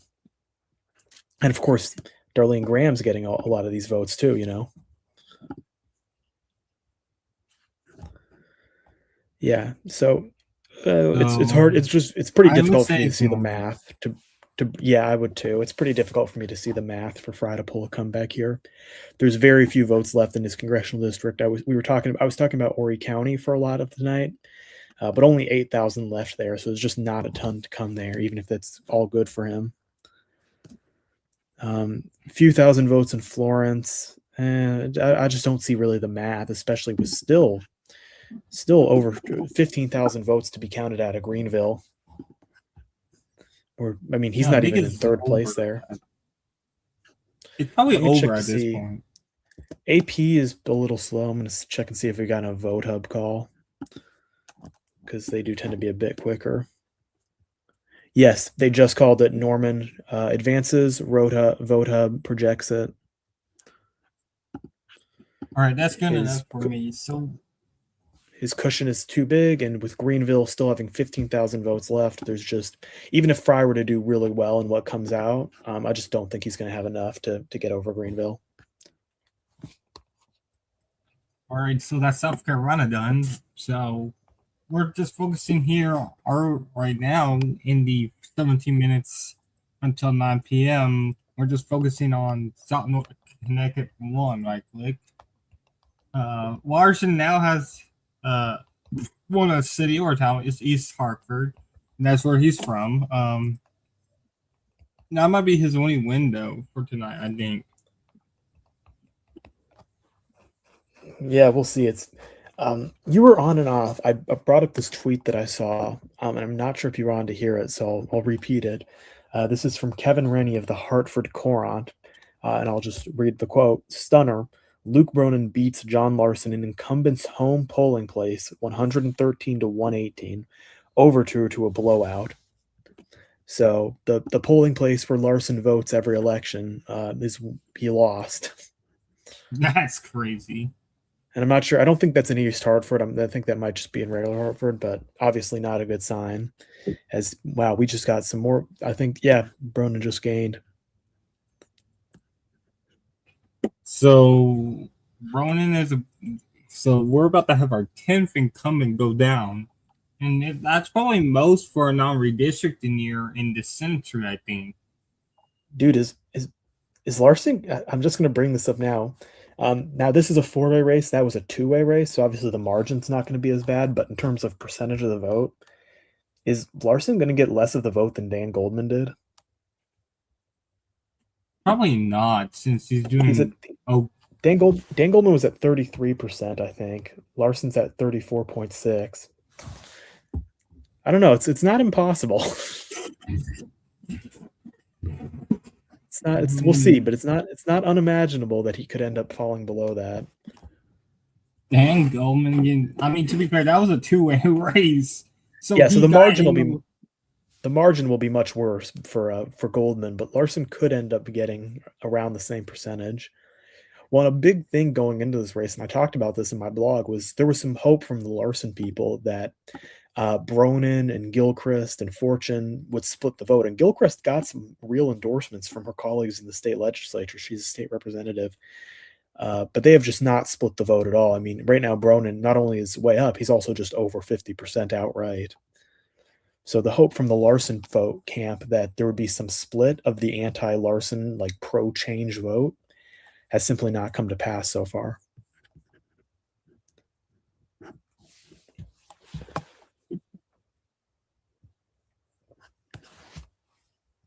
So let's talk about the races that have not closed. So in the Senate race for Minnesota, who do you lean towards for winning the primaries? It's very tough because I think for most of the cycle, people thought Flanagan was going to win this race. And then it seems like there's been kind of a vibe shift towards Craig off of the last few weeks. There's only been one nonpartisan pollster who's gone in this race repeatedly. It's been Survey USA. They've been doing it for a local Minneapolis news network. They had Craig up, I think, 5 points a couple months ago, and that was the poll that kind of made people go, whoa. And then they had them tied, and then their final poll had Craig by two. So, but there were a lot of undecideds in that poll. I mean, it was 42-40, I think. So it's kind of a weird vibe shift. I think it's also has to do with just the underperformance for El Sayed and progressives in Michigan, the general lack of national attention towards the Minnesota race that's come from national progressives, and also the fact that Craig has outspent Flanagan by a huge amount on air. I mean, I think it's Flanagan's maybe a bit over 2 million. Craig's gotten close to 10 million in outside spending. She's also just outraised Flanagan outright by about $6 million. So huge financial advantage for Craig that's really come into play on TV. So it's a close race. Last night I said I think tilt Craig toss up, but tilt Craig if I had to pick. And I might still lean that, but I don't know. A part of me feels like maybe the vibe shift on Flanagan was a little too harsh. Maybe it just wasn't based on enough actual hard data.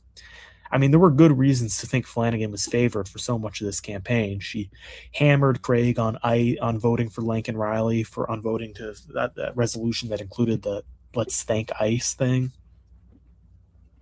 Obviously, ICE and immigration have been a huge issue in Minnesota since the murders that took place in January at the hands of ICE agents.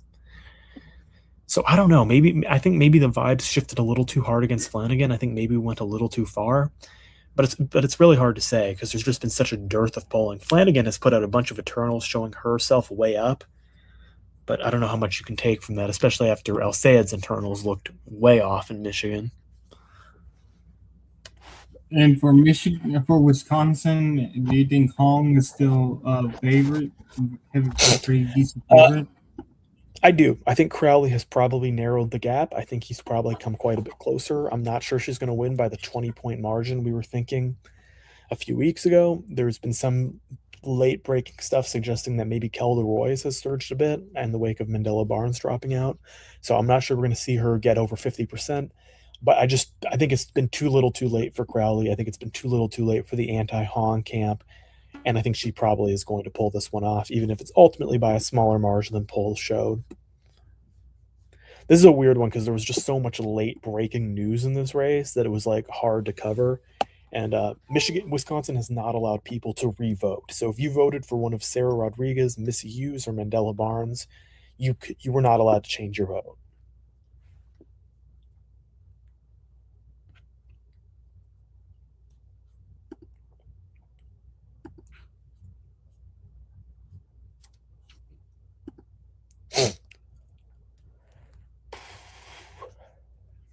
And we also are watching a the governor's race in Minnesota for Republicans. Obviously, you would lean towards the My Pillow guy.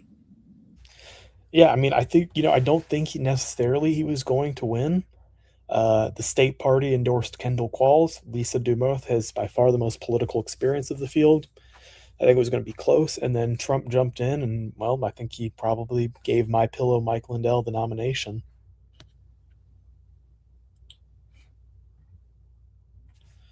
Of course, Mike Lindell has actually stepped down as the CEO of My Pillow to focus on this campaign, and of course, as the New York Times does here, it'd be more accurate to describe him as an election conspiracy and a 2020 election denier. That's And probably what he's best known for at this point. and yet he and his reward from Trump, here you get to go up against Amy Klobuchar. Yes, a very tough path for him to work his way out of.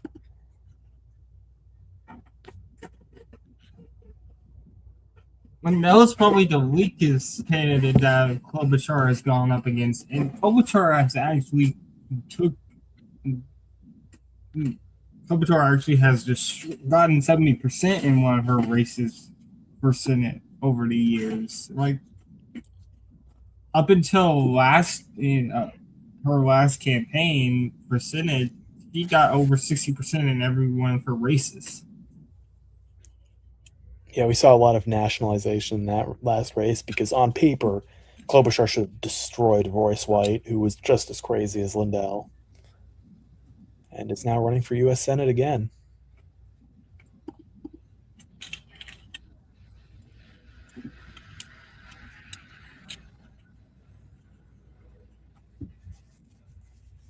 We got more results here out of the first district of Connecticut, where Bronin is up now 19 points. I don't think there's a path here for our Larson.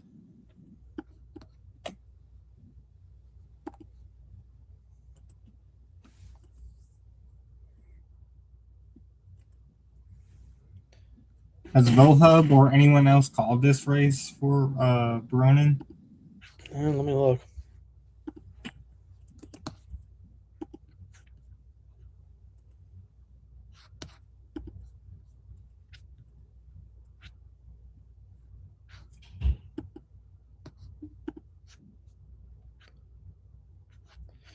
Nope, nothing so far.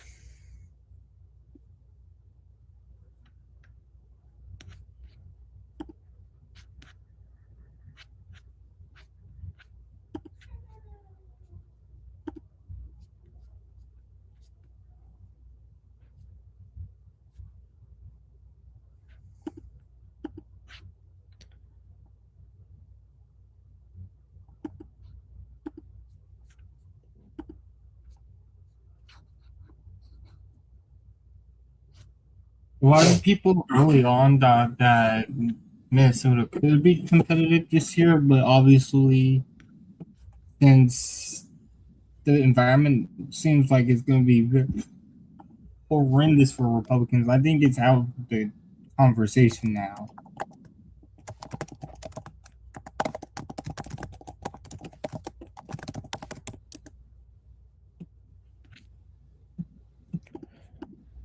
Just quickly checked in on Alabama. Big time lead for Jerry Carl as he looks to reclaim his old seat. I think he should. You could probably call this already. He's got a massive lead in Mobile County, massive lead in Baldwin. But they're probably gonna wait for a few more votes to come in. In the slightly more interesting second district, it's actually an even less interesting result. Rhett Marks has a humongous lead over the original. Not the. Hmm? I'm gonna go. I'm gonna take Tony over to her friend to pick something up.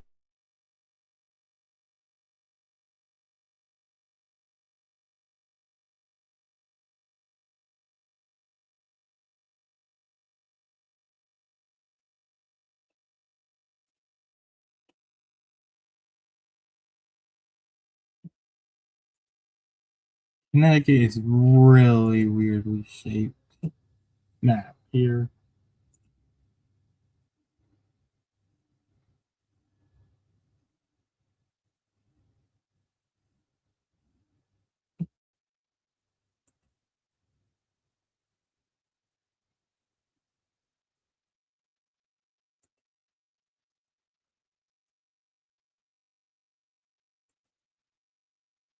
Whoa. All right.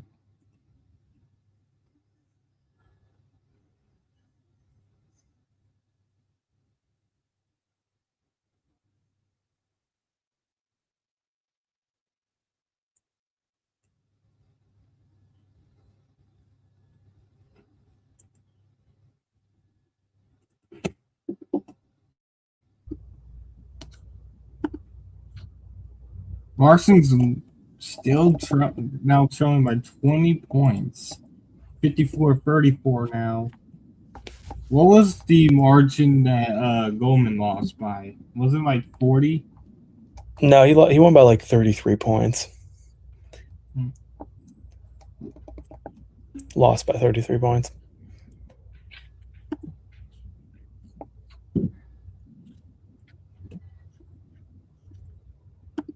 Even though we might not stream for it, I'm just thinking how bad McKee's going to do in Rhode Island.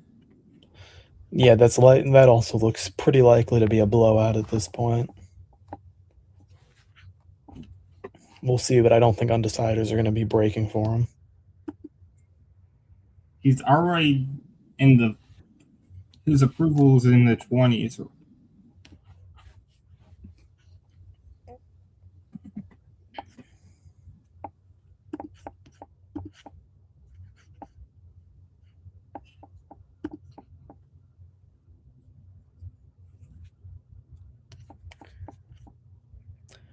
Okay, 3 minutes to poll closing in Wisconsin and Minnesota.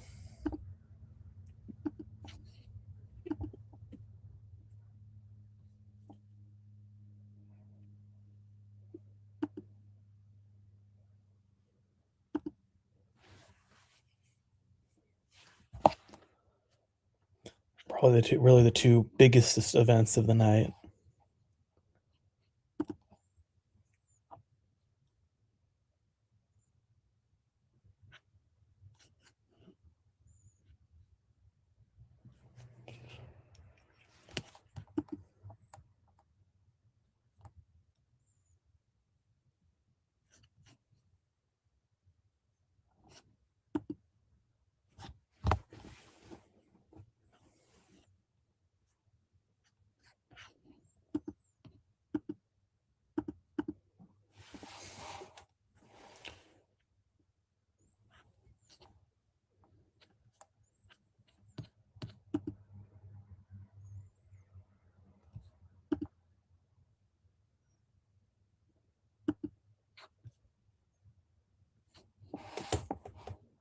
Well, Larson gained somewhere.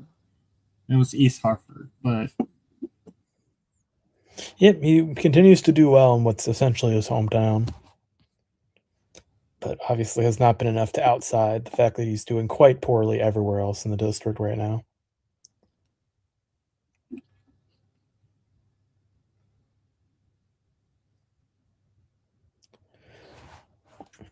Every time I see a total write-ins county win a Democratic governor primary in Vermont, I wonder if that town voted on Phil Scott write-ins.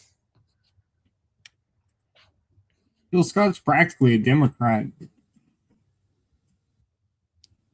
At this point, isn't he practically a Democrat? Since he's probably like I don't know if I'd say that. I'm sure Vermont Democrats wouldn't feel that way, but he has obviously endorsed two straight Democratic nominees for president in both Biden and Harris. Vermont has a history of having liberal Republicans. That's why up until like Peter Welch, the only Democrat to win the only other Democrat to win was Pat Leahy. Welch's predecessor, since obviously Bernie Sanders not technically being counted as a Democrat. Bernie Sanders has only been a Democrat when he talked. Bernie has only been a true Democrat only for 4 total years, and those are the total years he ran for president: 15, 16, 19, and 20.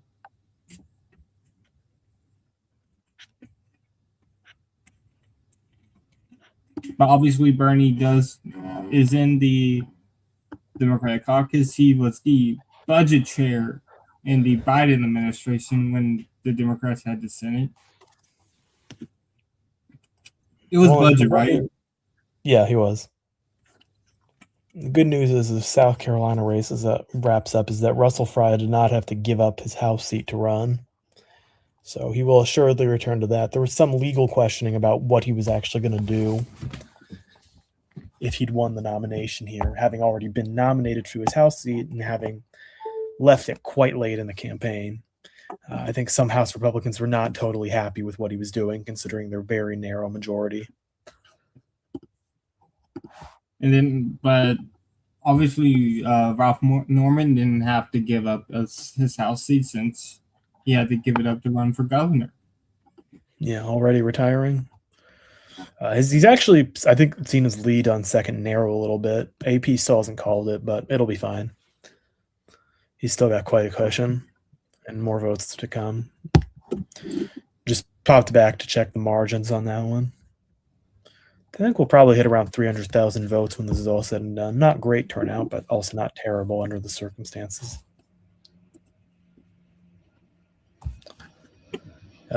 Polls have closed in Minnesota and Wisconsin, so we'll see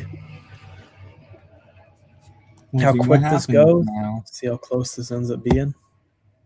We'll continue to keep an eye on that race in Connecticut. See if we'll get a call against for Bronin at some point here. But outside of that, I think we'll be pretty much focused on Minnesota and Wisconsin for the rest of the night. So for Minnesota, where do you expect Flanagan to do well?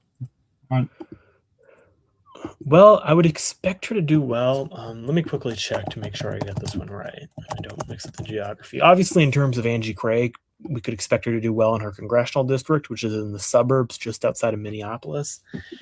Minneapolis can be pretty liberal, and so I think Craig would struggle in the city itself, but in the suburban areas and the exurban areas, that's where I think someone Just like what? Craig could play better. The reason I wanted to check Yeah, for like Peggy Craig, Flanagan it's is that Rochester, right? I believe that area, just south of Minneapolis, those suburbs. Yeah, so this is what I wanted to check, was the Minnesota House of Representatives, because Angie Craig was in the House. Sorry, not Angie Craig. Peggy Flanagan was in the House of Representatives, the state house, before she became lieutenant governor, and she represented an area like just on the south, kind of east southwest side of Minneapolis. So I would certainly expect her to do well in the city. The rurals are an interesting question. Duluth is an interesting question. So we'll see who can show strength there. Obviously, I think we went in last week and we were talking about Abdul El-Sayed doing really well in the rurals. Then he did kind of poorly, but that was a very different circumstance. It's hard to tell based on the polling, the limited polling we've had. But we'll see. Angie Craig has spent a lot of money, and I think if you see her do really well in the rurals, it could be because she's had that big spending advantage. So these places that tend to get a little more forgotten in campaigns, But you he see, they see also has a lot of TV ads funding play a big from deal. Well, actually, Craig has requested at the start of this campaign requested that APAC stay out of this race. She hasn't directly received anything from APAC in this campaign, like Stevens did or like Craig has in her past campaigns. Although there has been a lot of talk about APAC kind of quietly and subtly finding ways to help her by hosting fundraisers, by donating to groups that have supported Craig. So yeah, APAC has come up as an issue in this race, as Flanagan has gone after Craig for taking money from them in the past, for voting against the bill resolution from last month that would have taken away $3 billion in U.S. aid to Israel. In Wisconsin, we expect obviously Hong probably will do well in Dane County, which is Madison. Yeah, I mean, obviously, yeah, very simple. We're expecting her to run it up there. Obviously, Milwaukee, David Crowley's home base, and then it's just everywhere in between. Was David Crowley able to get enough name recognition in the other parts of the state? We know a lot was made of over the last week, that the fact that Francesca Hong barely ran TV ads, and that a lot of her TV ads, her presence on the air, came from Republicans who were paying for TV ads to promote her because they want to run against her. Crowley made a last minute push on the air. Did that help at all? A lot was made of Hong being the one candidate who showed up in some of these areas in northern Wisconsin. Does the fact that she campaigned there matter at all? We saw Abdul El-Sayed showing up a lot more than Haley Stevens in the UP matter a lot in Michigan last week, where he won very narrowly. So some things to consider. Kelda Royce, state senator. I'm going to quickly check where she represents. Yeah, she also represents an area in Madison, so we'll see if she causes any split for Hong in a close race. That could be important there.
Might take a minute to get some results here. Gonna quickly go back and check Connecticut. Ned Lamont has lost his second town. but is still up by 30 plus points. Bronin is still down by around 18 points. He is yet to take the lead in a town outside of Hartford, East Hartford.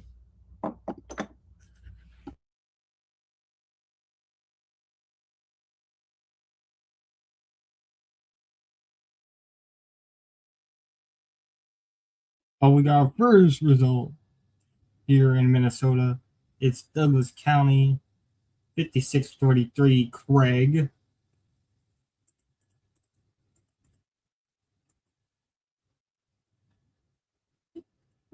And then that's, we'll see where.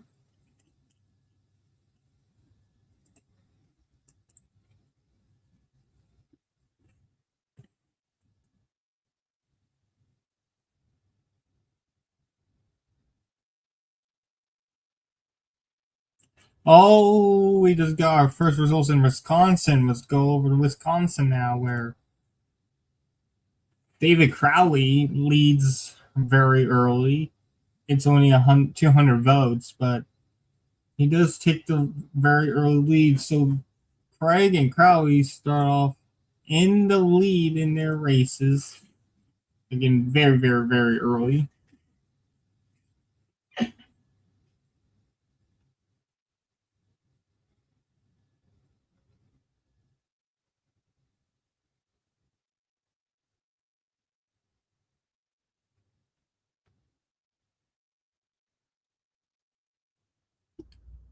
Is that some Wisconsin results I see? Yep, and we also got Minnesota results as well. Very early from Jefferson County, kind of just outside of Milwaukee. Well, just outside of Dane, I guess. Kind of in between. Well, too early to take too much from that, I'll say. He was very, very early in both Minnesota and Wisconsin. In Minnesota, Craig got five with a very small county, 5% in. See leads 56-43. Lucille DeFoya in the same county, 53-32. And then in Wisconsin, oh, more results in Wisconsin, same county. Crowley continues to barely lead there. It's a 1 vote lead for Crowley. That tightened up quite a bit there then, because he was up by a bit more. It looks like It's Roy's now also one gained a vote. bit. And if you expand to look at the total candidates, you can see the impact of early voting with so many candidates dropping out. Sarah Rodriguez at 9% and Medela Barnes at 7%. Joe Brennan at 5. Yeah, and Joel Brennan's still running, so You see, he's not a bad result for Kelder Royce early on, who is still in the race, was doing pretty badly, but the final state navigate poll of this race had her actually gaining quite a bit of support after Barnes dropped out. So maybe a bit of a late breaking, maybe a spoiler candidate if this ends up being close. We'll keep an eye on that. Again, she is from Madison. I'd say she's kind of in between Crowley and Hong on the progressive scale.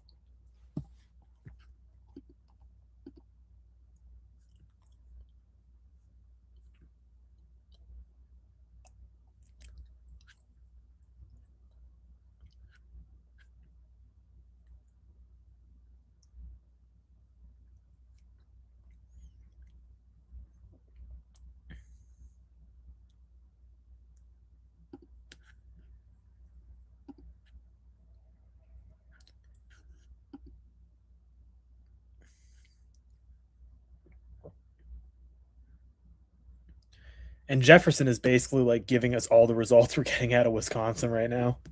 They're up to that's 47. crazy. They're up to 47%. It's very, very close. It's 40 votes.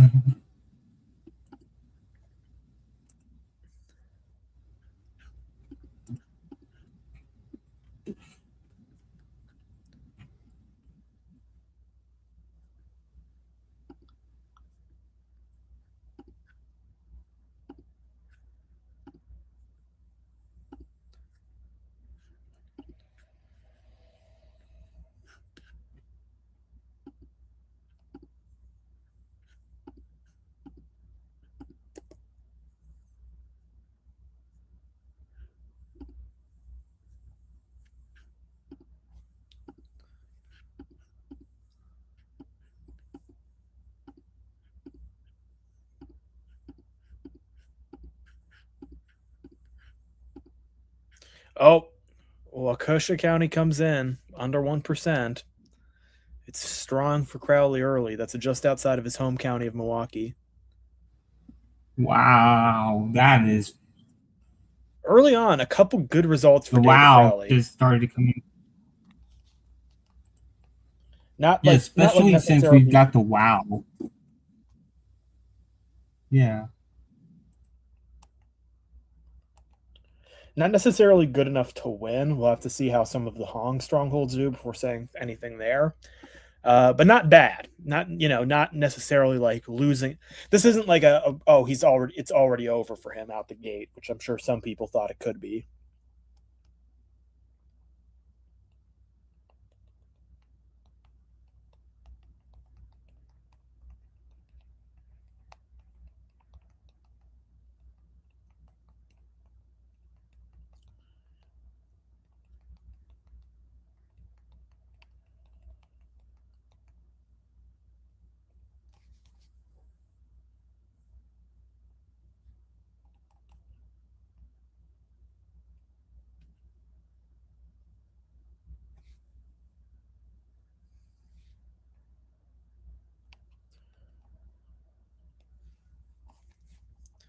Do we get anything more in Minnesota? No. Well, they reported it in the governor's race. Lisa DeMuth was a big lead there in the Republican side. So can Mike Lindell be stopped? And another county, a random rural county, Wood County, coming in pretty good for Crowley. Again, it's very early in all of these counties, Very, but very early. Crowley is getting what he would need to see to keep this one competitive for now. With that said, I will say that in the case of places like Jefferson and especially Waukesha, that is like Crowley territory. Like you'd expect him to do well in Milwaukee, you'd expect him to do well in the WOW, the suburban, exurban areas just outside of there. So we do need to see some Hong turf before we can really say, okay, this looks good for Crowley. Like if he's overperforming in Dane County, if he's overperforming in areas we expected to go strongly for Francesca Hong, that's the point where you can start saying, okay, he's got a real shot at winning this race. For now, he's doing everything he needs to do to stay competitive, but until we get some results outside of those, well, there's Columbia County just outside of Dane County, and once again, he's got a big lead there early. Wow. That is early, but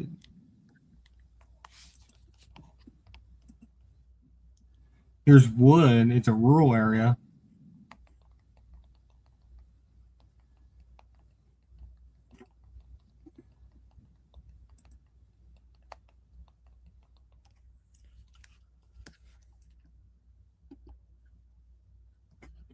Very early There's for though. sure It could another even, rural area.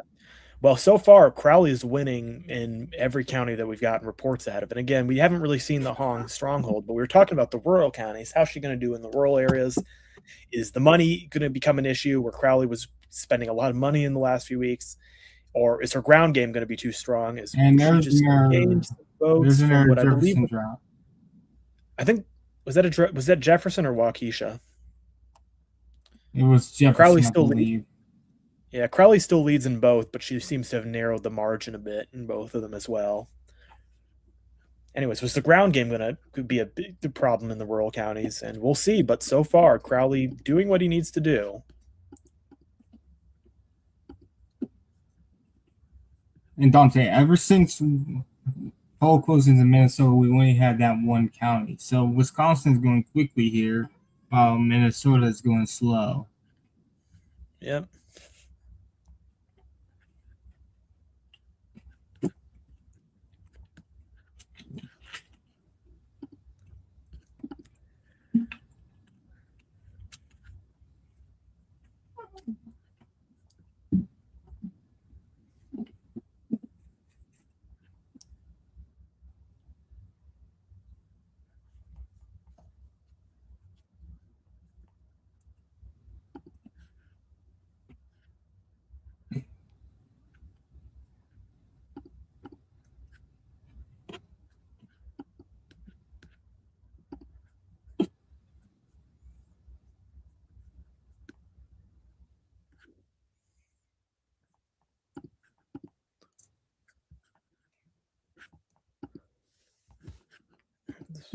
We go back to waiting.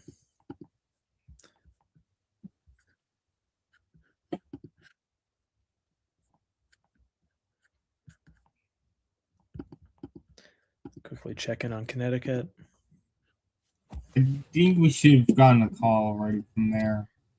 We have not, although Bronan is now up by more than 20 points, and John Larson falling under 34% and falling dangerously closer to get Dan Goldman's 33%. Oof.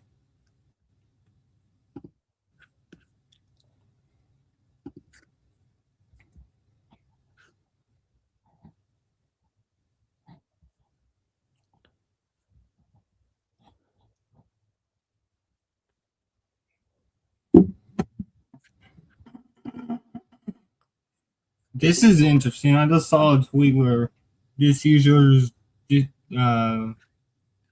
party district held the seat. The Democrats held the seat from 78 to 20, and then Republicans won in 22, and then Democrats won in 24. Now, what seat?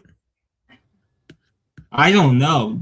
Didn't specify, but it's probably one of those Long Island seats.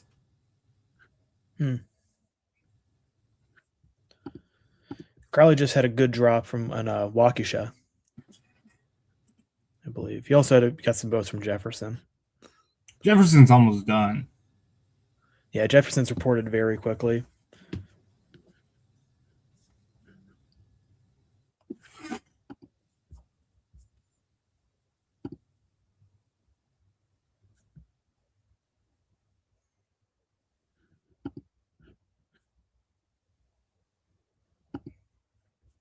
Well, this puts the race in an interesting position because obviously we have Madison, and Hong could do very well there, but she could also lose some. We expect Hong to do well there because it's her where she represents, but she could lose some support to Roy's, who also represents the area, and of course we expect Crowley to do quite well in Milwaukee County. Now, until we get either of those counties, which we expect to be the big urban strongholds for our two leading candidates, it's hard to state the closeness, the size of this race. One thing I do think is clear, and to be clear, I don't think this is a miss on the polls. This was such a volatile race over the last month. So many people dropping out, people dropping back in, crazy endorsements, changes in focus. But what I do think is going to be at this point clear, I think this is probably going to be as we get our first Hong County in La Crosse, 34%, only a very narrow lead for her there, not a lot in, but there is it's college town, so young people. I think what's clear early on is this is probably going to be quite a bit closer than polls indicated. And again, I think people might treat that as a huge polling miss. They're going to get really mad at the polls again. But, this was such a volatile race that I just don't know that you can necessarily blame polls if they miss this one. Hong can still very well win, by the way. I'm not saying she's out of this at all. It looks like it's going to be a pretty tight race. But we're seeing really strong results for Crowley in a lot of these rural counties. And that's the type of the strength that we saw. Dante, we got Minnesota. We got a Minnesota drop. We got Minnesota drop. We got a Minnesota drop. Oh, and it was very Ramsey early, County, very early. Ramsey. And also Random County in the rural southwest Minnesota. Well, that's right next to Hennepin. That's the Twin Cities. Ramsey right in the center of it all. Decent start for Flanagan, but only 1% in. So we'll keep watching that. As Fond du Lac County comes in really strong for Crowley, and again, David Crowley, he's leading in Eau Claire, and he's leading it. Crowley's leading in Eau Claire too. I mean, Crowley's getting the results he needs right now, I would say.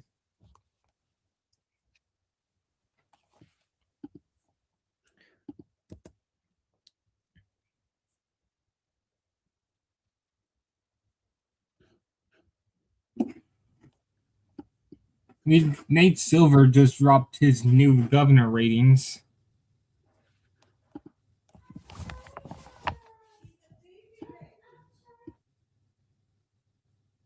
Nate Silver dropped his governor ratings.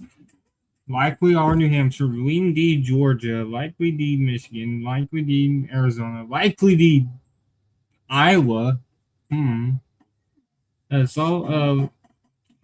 Solid Democratic for Pennsylvania, no surprise there. Wisconsin, Ohio, Kansas toss up, Leonard, and Nevada.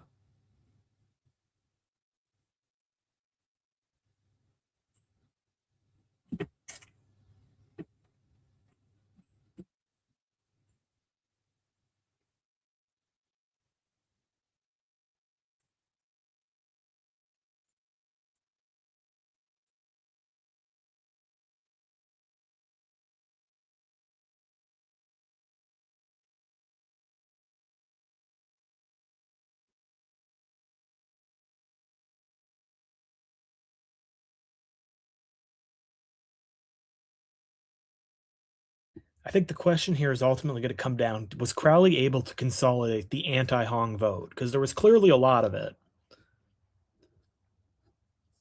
Was he able to Yeah, and a consolidate lot it? of Democrats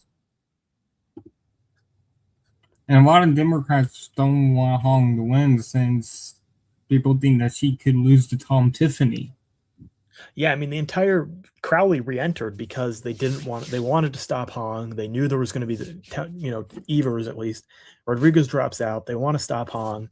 They know there's going to be the Mandela Barnes scandal that eventually comes out.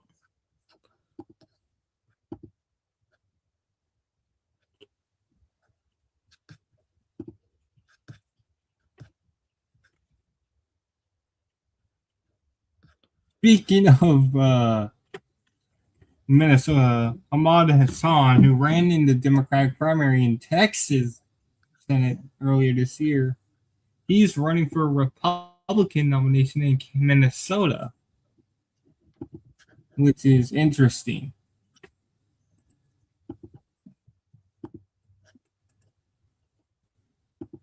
So looking at this La Crosse margin, based on what I'm seeing from other people, this La Crosse County margin right now, which is only 3 points, and it's only 34%, but that if that holds, that's really bad for Hong.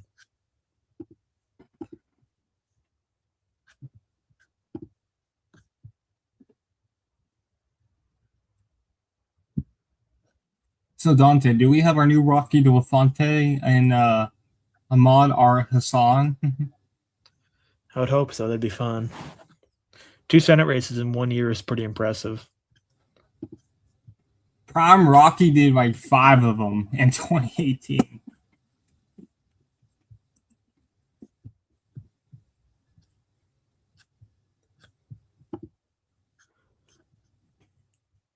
Okay, well, Craig with a lead in Washington County in the Minneapolis area, although she's currently trailing by around 9 points to Flanagan.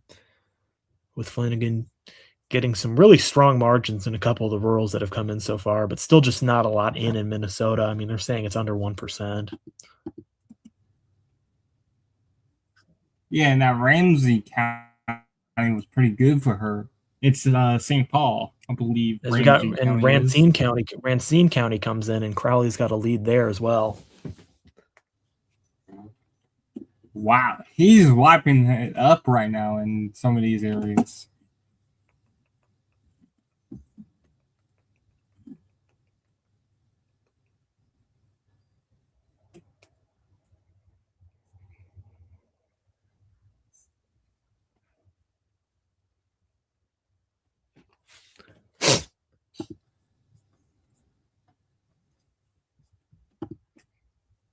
Oh, we got their result.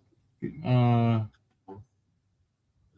know where we got it, but Hong I think game. that might have been Outagamie. Narrow Crowley lead. Yeah, probably.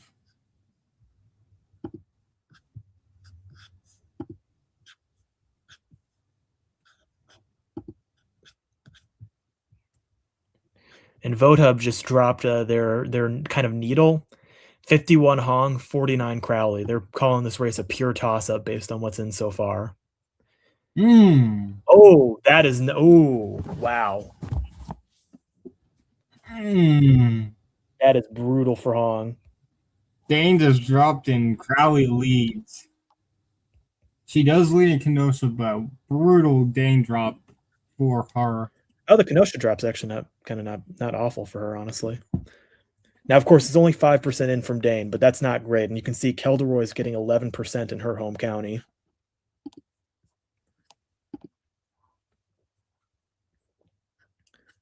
That is a hugely damaging result. Now, of course, we expect her to gain. I would still consider it stunning if Hong didn't win Dane County, but she needs to be winning Dane County by a lot to make up for what Crowley's doing elsewhere in the state right now.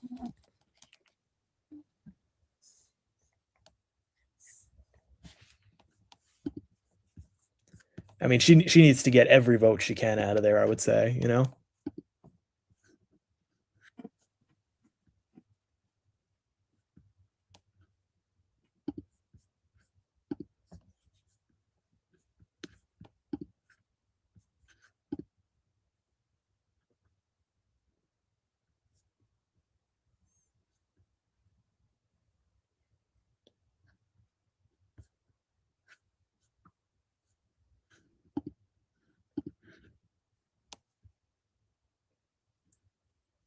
Yeah, so all of this Dane County stuff is from outside of Madison. But obviously a very bad result for her to be even losing it at all right now.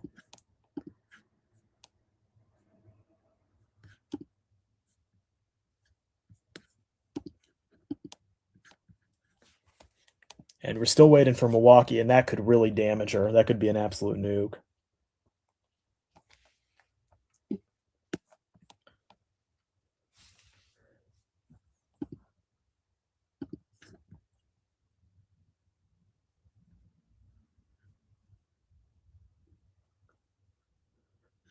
Paxton cannot be talking, bro.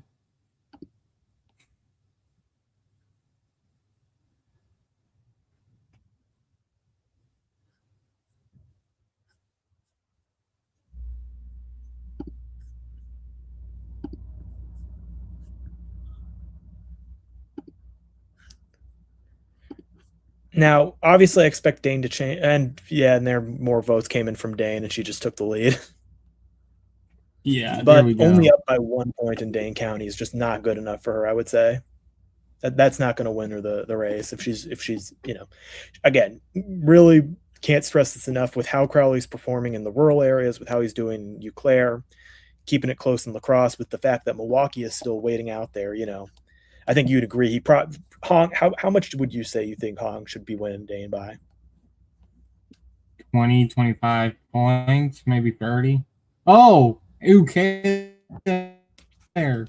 Okay.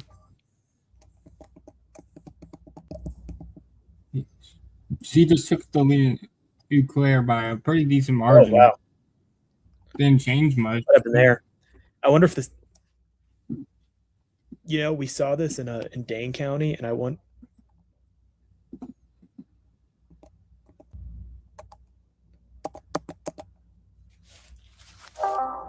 We saw this in Dane County, and I wonder, but I think maybe the city of Eau Claire hadn't reported early on. A couple of positive flips for. Yeah, Dante. We got some more results out in Minnesota. Look at this. Oh, Flanagan. Wow. Oh, Wright County, big, strong. Ramsey, Anoka. Anoka's the big one. Anoka's what really helped. 61% in. Yeah. Well, so far, Flanagan getting super strong areas in the Minneapolis area, outside of Washington, where she's very narrowly trailing, but only 1% in. We'll see. But I will say that so far, Craig is not doing like super well in the rurals. In Wisconsin, in some of these other races, in Wisconsin and in Michigan, the progressive doing poorly in the rurals has been a bad sign early. Not really happening so far in Minnesota. It's kind of a mixed bag. Craig's got some strong margins in some of the rural areas, but she's not doing too well in the southern part of the state, the first congressional district, Yeah. And Flanagan so far is getting really strong margins out of Minneapolis. But of course, we're going to wait and see what happens in these suburban areas just south of here, which are Craig's district and which should go pretty strongly for her.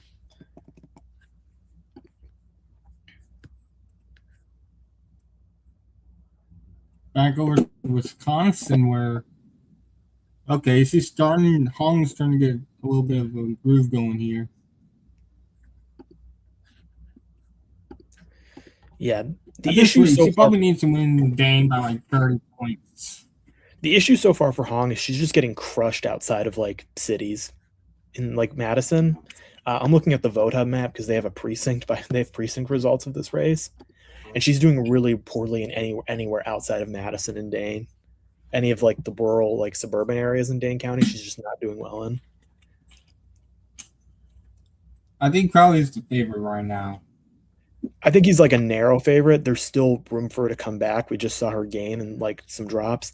We'll see what happens as Rock County comes in strong for him. We'll see what happens in Milwaukee, because obviously if he were to like have a disappointing margin there, that could shift some stuff a bit. I doubt he would based on what's going on so far, but that's one thing I do want to see before I make any super declarative statements. But yeah, I think Crowley has every reason to feel quite good right now. I certainly don't think Hong should feel great about these early results, even as she's gained in some places, more has come in.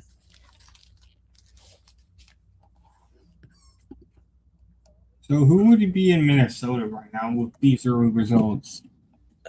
Probably Flanagan right now, right? It's so early, but yeah, probably Flanagan. We'll see what happens in Minneapolis. Yeah, just based on Craig like not really dominating in rural areas so far. We'll see what happens when Minneapolis comes in. If it's very strong for Flanagan, then it's going to be. We'll see what happens. He's dominating in the out in the made a lot of the metropolitan areas.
Oh, hello, Dane drop.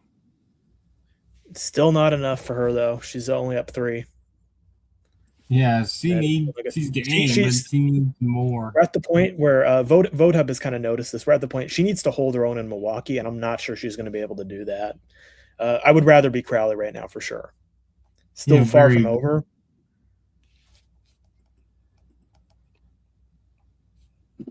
Oh, Dante, we got dropped in Minnesota. Oh, there's Minneapolis. Well, under 1% in. Strong early start for Flanagan in Hennepin County, but only under 1% in.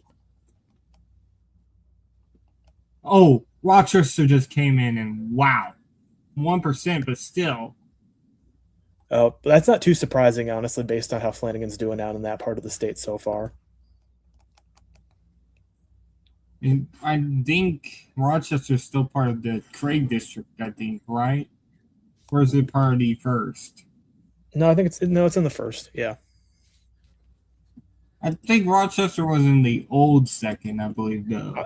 Mike Lindell is actually really struggling so far. Tafoya's wiping it up right now, but she is losing a couple of counties still. Yeah, I mean, we'll see. But so far, Mike Lindell is not like necessarily looking like a guy who's about to win this race. He definitely would have got the floor mopped. He would have gotten mopped up if I think if he didn't get that. Go to Wisconsin because we are about to get a Milwaukee drop. It hasn't loaded on NYT right yet, but I'm seeing it online. We're about to get a Milwaukee drop. And also some other random county dropped.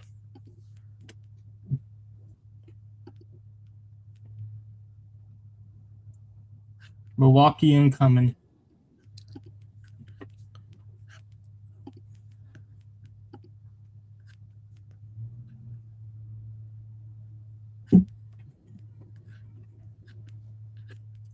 I'll never forget the There it is. And there is Milwaukee. And Hong Ozlocki County also. Holding Hong not Whoa, that's actually a pretty good. Not a bad result for her in Milwaukee. But Vote Hub is saying that it's election day, which means you'd expect that to be more favorable to the progressive.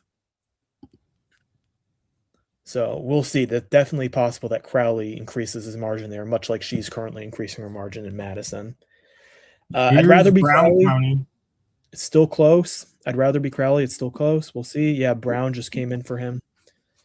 And we'll just have to see how this goes. And of course, big thing, the Vote Hub guy pointed this out, big thing that we cannot underestimate in this race. Crowley was dropped out during a lot of the period of time where absentee votes were being cast, and you were not allowed to change your vote if you voted for someone who dropped out. So, did people vote for him while the absentees came in? That could be really important in a close race. I mean, we'll have to see.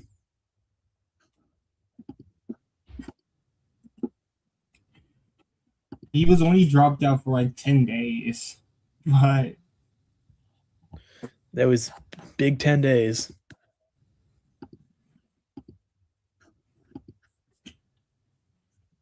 I'm surprised Evers convinced him to get back in instead of backing someone like Barnes. But after what came out about Barnes, Yeah, we had the Barnes scandal. Yeah.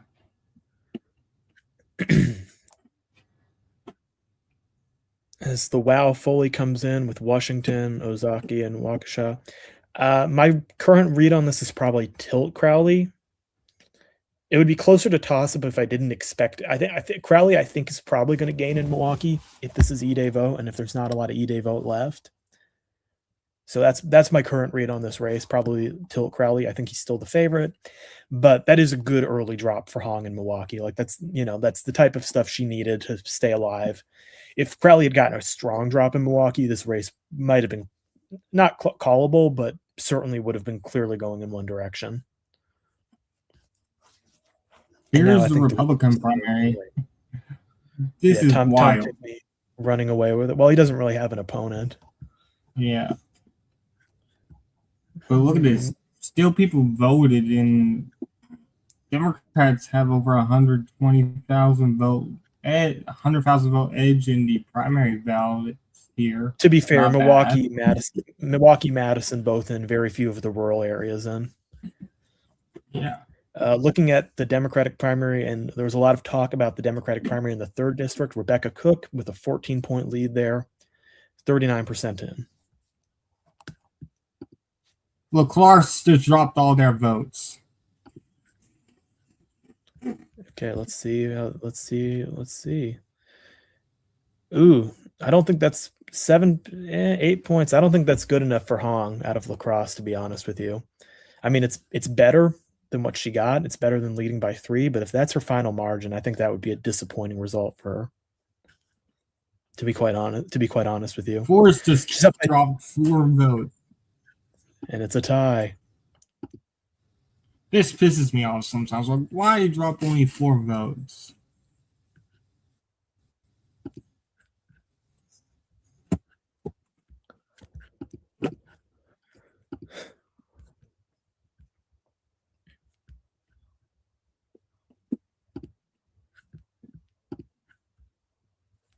More votes out of Minnesota. Vegas closed the gap a little bit, but look at this. Dakota County in their area were look at this. Yeah, that came in. That came in quite close, and I think that's probably partly in her district, and she's winning Rice County.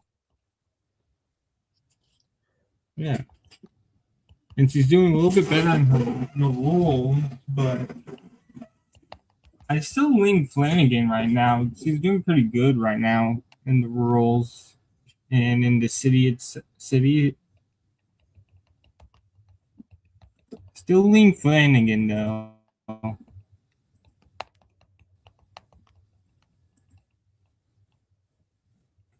More votes to drop.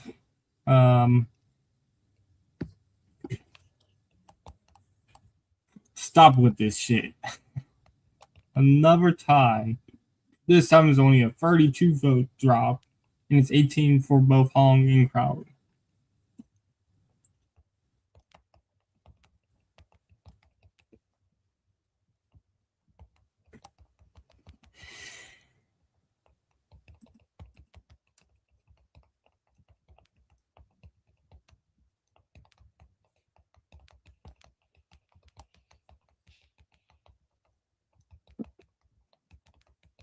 By the way, we still have yet to get a call in the Connecticut first. Yeah, it was kind of counting votes slowly. Very slow. Yeah.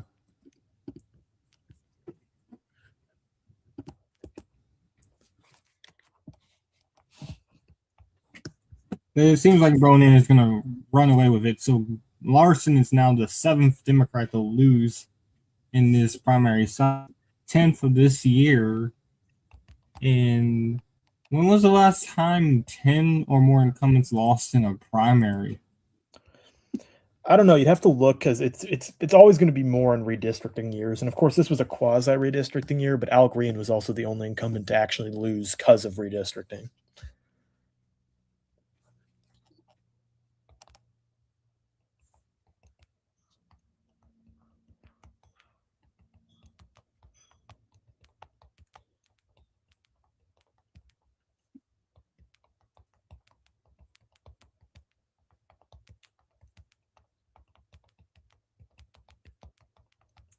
Hong just gained somewhere.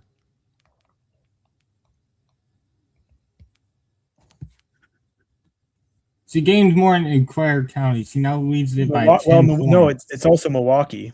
No, that she's been up in that was already in. It's Milwaukee. Crowley gained a little bit more. He's up 3 there now instead of like it was about 2 points earlier, but he didn't gain a ton. A little bit of concerning result for Crowley and Milwaukee. Now, of course, it's balanced out by her not doing well in Dane County, but he gained a little bit there. But maybe I don't know. He does still need to win that. Good news for him to be gaining though.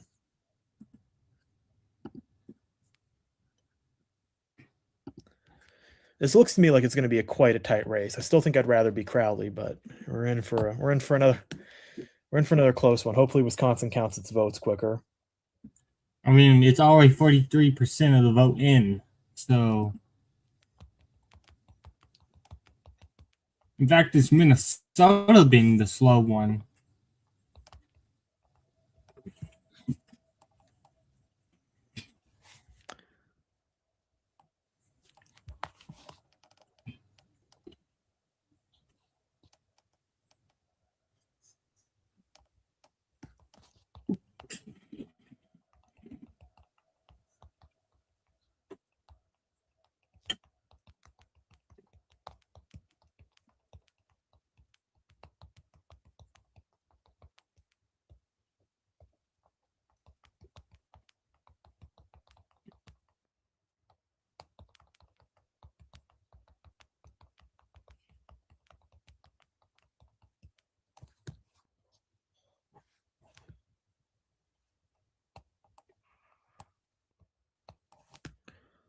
A lot of tied counties in Wisconsin so far, as we have very few votes in. Now they're saying only 84% in La Crosse County. All right, so that's good news for her.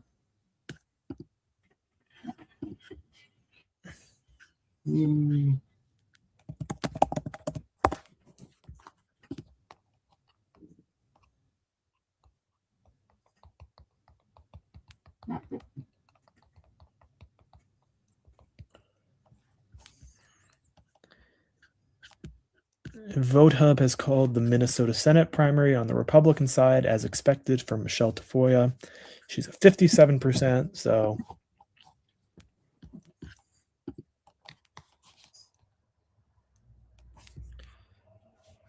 Crowley is closing in on about a 3-point lead. We haven't gotten anything out of Dane County in a while.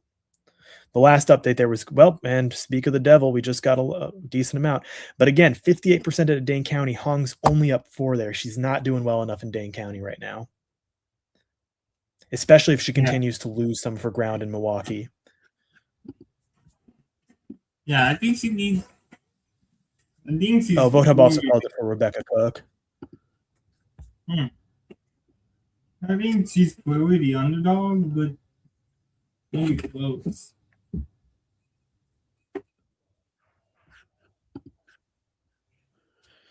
And there's a random upstate county voting for Hong.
Oh wow, Rochester just flipped to Minnesota, but under 1% in.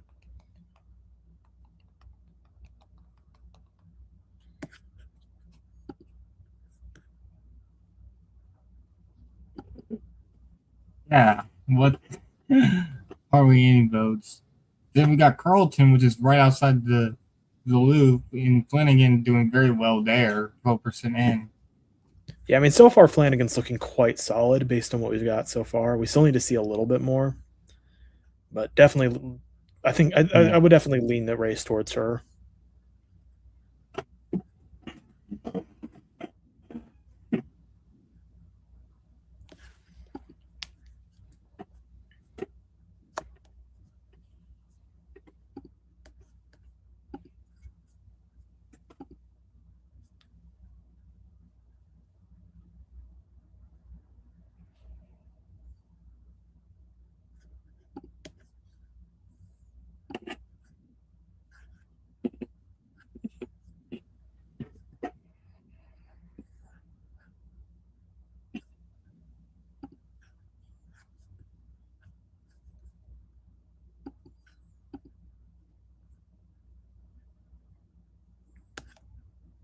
Well, we're already about 50% in Wisconsin.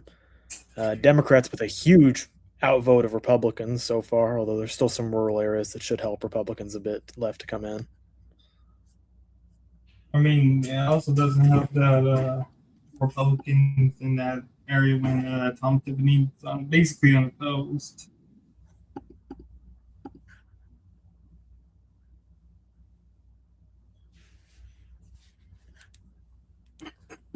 But to be fair, Vivek was basically unopposed in Ohio, and he did horribly in his primary. No, I wouldn't say Vivek was unopposed. His opponent did run like an active campaign. He just didn't have he just didn't have a ton of money or endorsements, but he was running a campaign. I don't know who Andy Mansk is.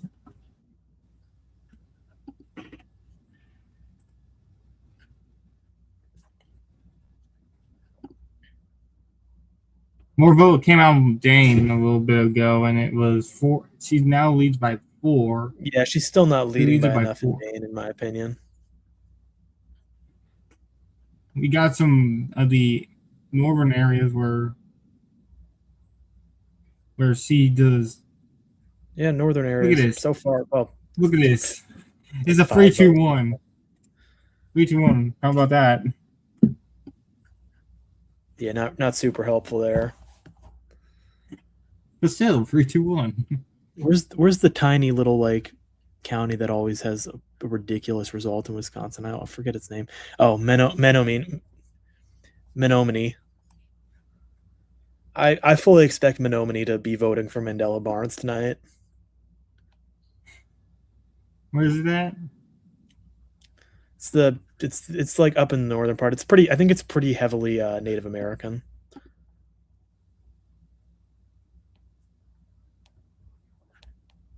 Outagamie, you mean? No, it's a very tiny county just north of Green Bay.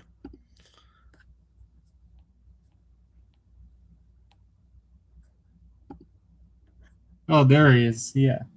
Didn't they like vote like overwhelmingly for Biden and then voted overwhelmingly for well, no, it voted weirdly. Like Harris got like 80% there, and then randomly nominee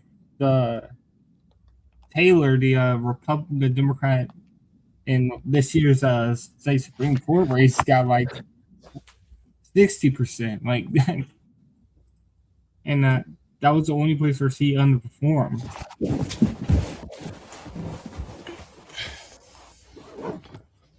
About a little over 6,000 vote lead for Crowley in Wisconsin right now.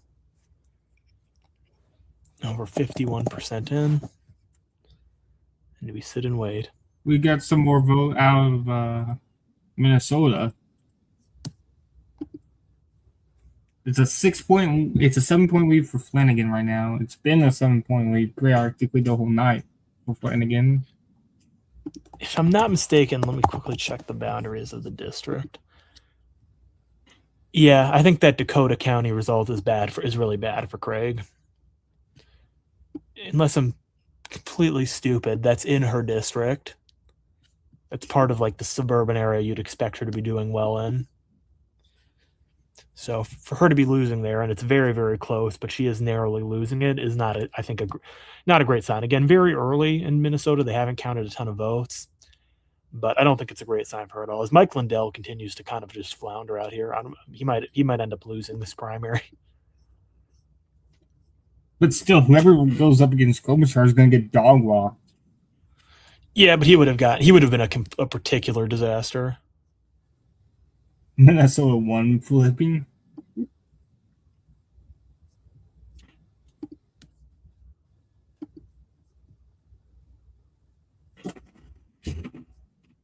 I mean, he probably would lose by 30 to Klobuchar.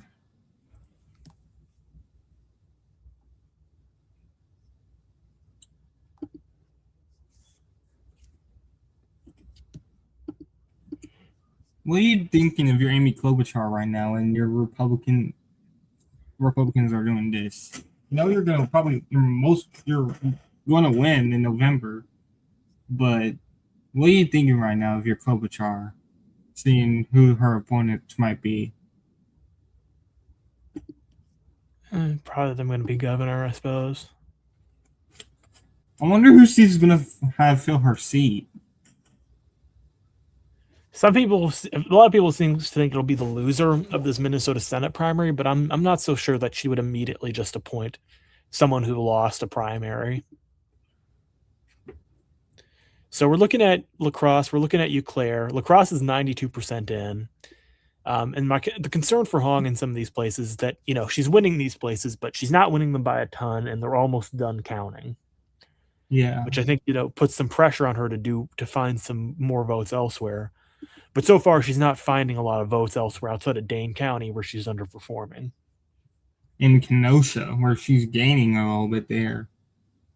Like, you can see the path for Hong as... What the fuck? Okay, that's a error. The fuck? Fun little error there. Total write-ins. The write-ins winning. I'm pretty sure that was a Crowley County, so that probably hurt him a little bit. All the write-ins.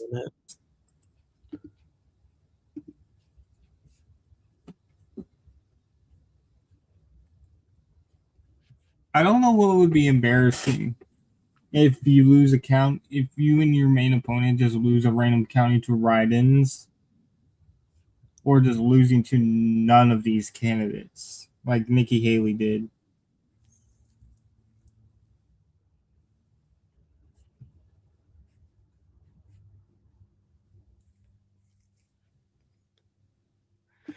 I did not bother to check Angie Craig's seat so far, but Matt Little has a pretty sizable lead in that race. He's up by around 20 points over Klein. Oh, we got another dropout of Dane, and wow, the margin stayed the same. That's not good enough just not anywhere near good enough for her in Dane County. Crowley is like a pretty clear favorite to me at this point, because I think he's going to keep gaining in Milwaukee whenever we get another vote out of there. Still so many rurals to come in, and she could do better in some of those, but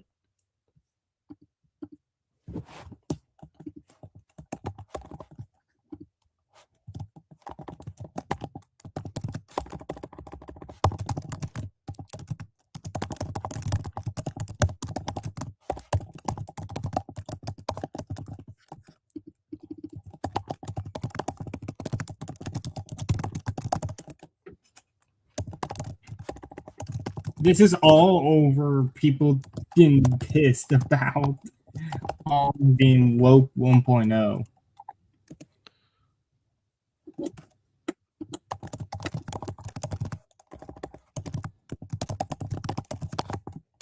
Okay, we just got some.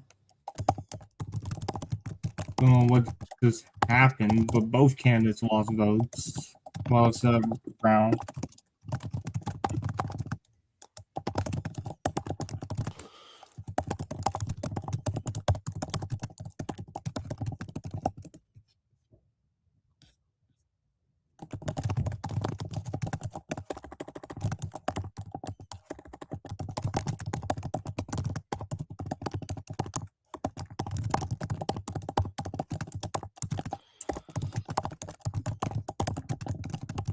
I would absolutely rather be Raleigh at this point, especially if that day number's correct.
Would the Democrat be favored in this race?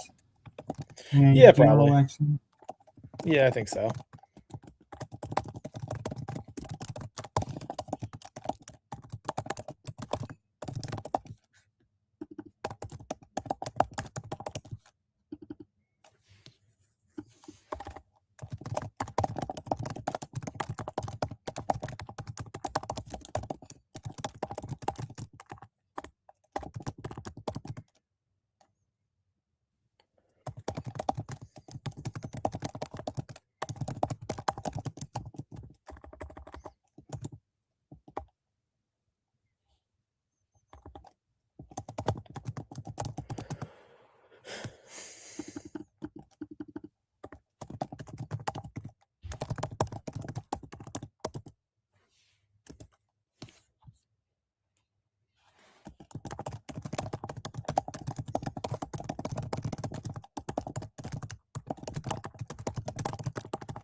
Looks like they fixed Fond du Lac.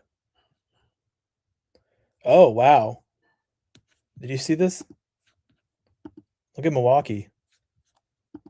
They counted votes and he lost some ground.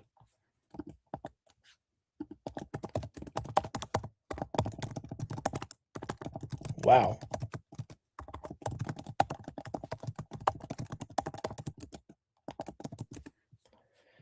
Well, I don't really know what to make of that, to be honest with you. I mean, he only lost a little bit of ground. He really didn't lose that much, but still.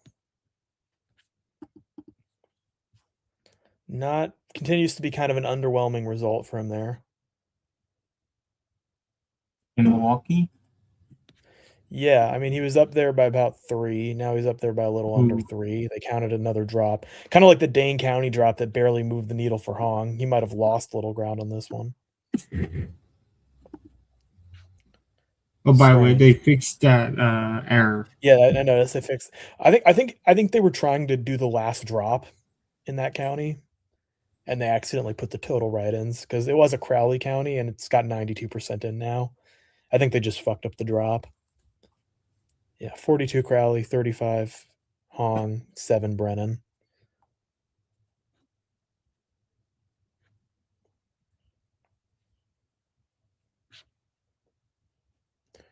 And Crowley just lost some ground to All Sarah right. Rodriguez because, sure. And it's a 1-point lead All right right. now. Sure. A little over 4,000 raw votes. Dante, look at this. Andy Craig is in second in this county to Billy Nord. Well, surely that's something. Yeah, surely. Okay, well, that just looks wrong. The green is just ugly. And the Oh well, Flanagan's not even on the map in that county. She's behind Kurt Michael Anderson. what are these names? Peter John Magic.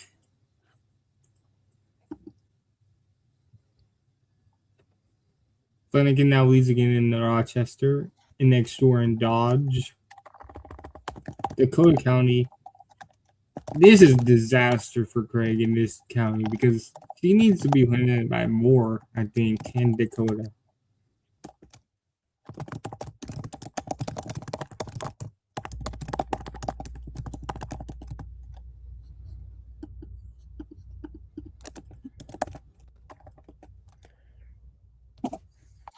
Remember back in 2020 when it was looking like Craig might have to run in a special election at 21? I do remember that, the weird thing. The one piece of good news for Craig is that a lot of the rural counties are still out. So, like, maybe. Okay, I'm gonna have to go eat. I will be back when I'm done with that. All right.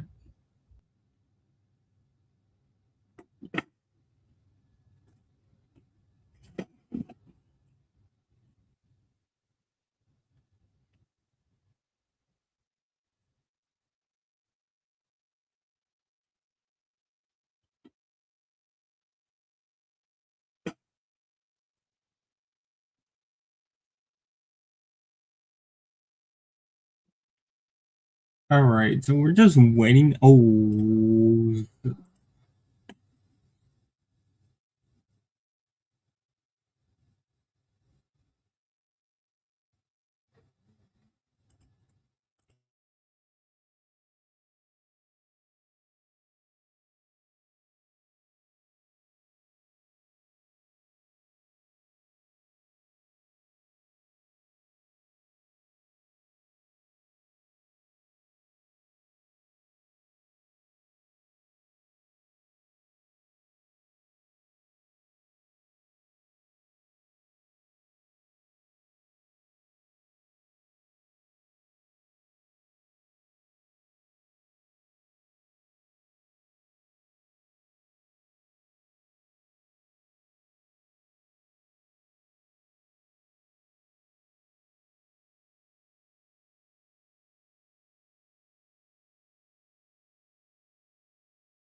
Okay, so it's very close now between Hong and Crowley because Hong does gain a bit in Madison.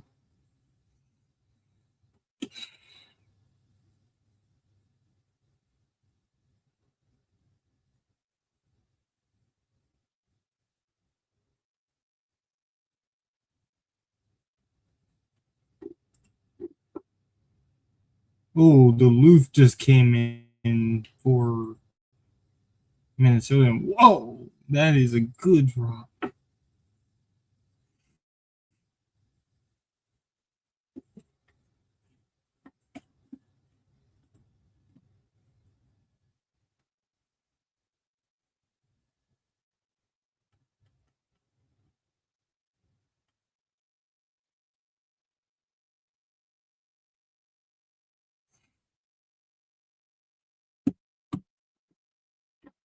I'm still leaning Flanagan in his race here in Minnesota.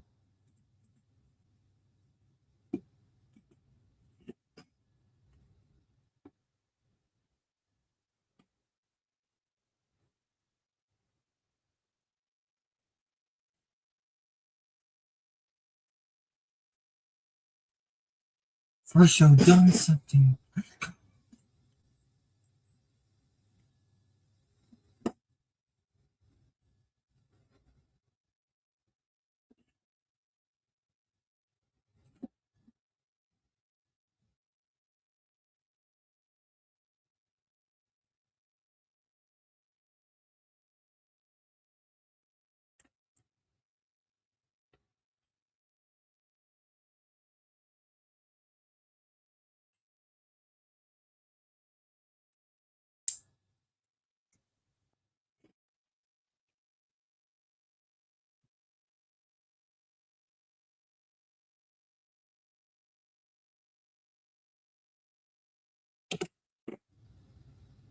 Okay.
Let's check in. We haven't checked in on it in a while. Let's check in on Connecticut's first district.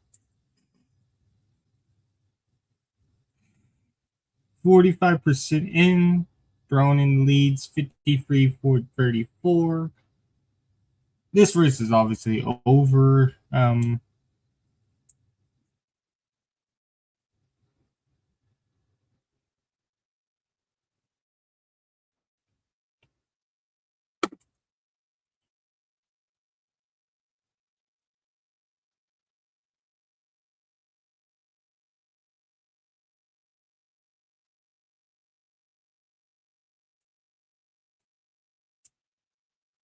And we just got the call. Bronin wins.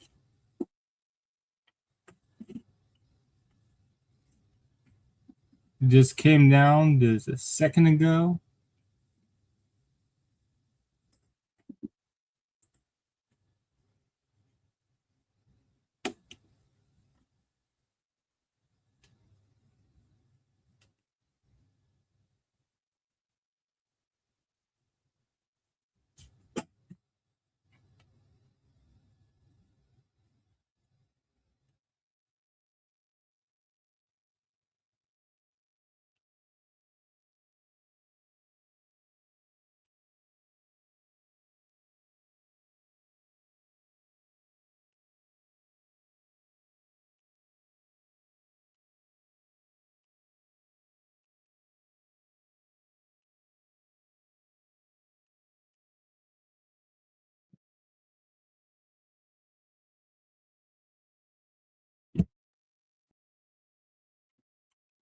Very close between Hong and Crowley.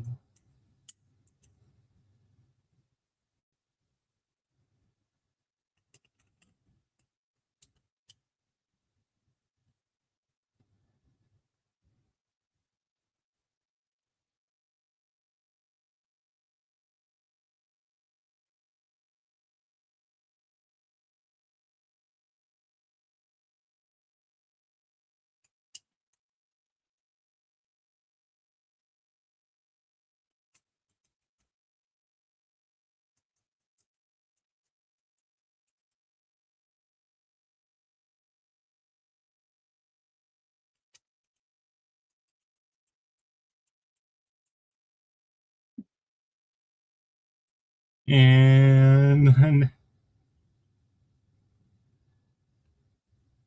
you're done. RBI.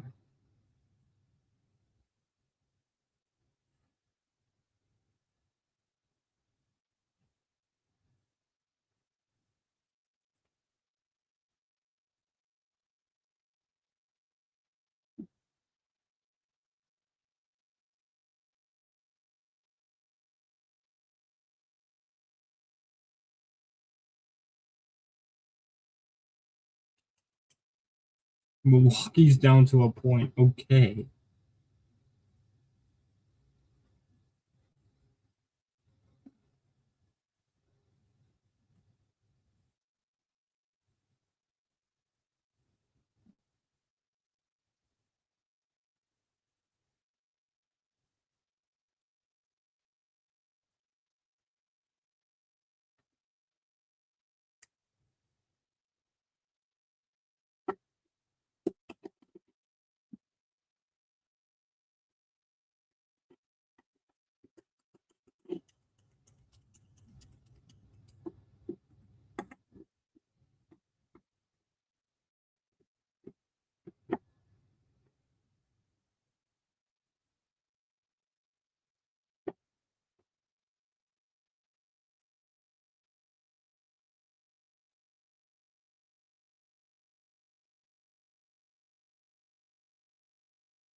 All right, so going pretty slow. I think I'm probably gonna end it here and move up to the others to finish this crazy one out. I'm not gonna go on our six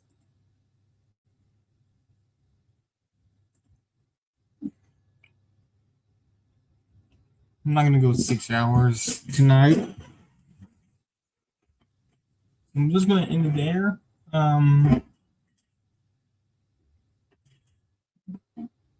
And thank you guys so much for watching this primaries cycle. It's gonna be close in Wisconsin.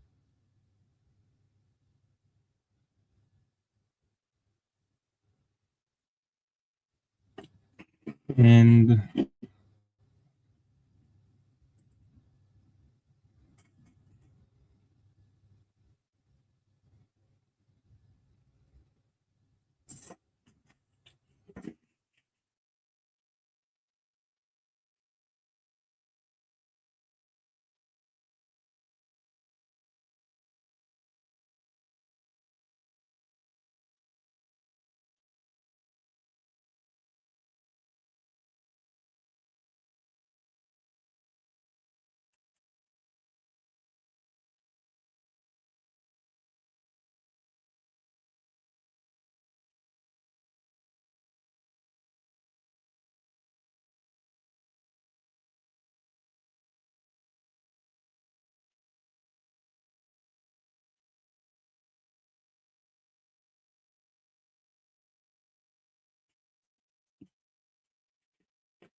all right, yeah, I think I'm gonna end it here, folks. Thanks so much for joining me, and I'll see y'all very soon.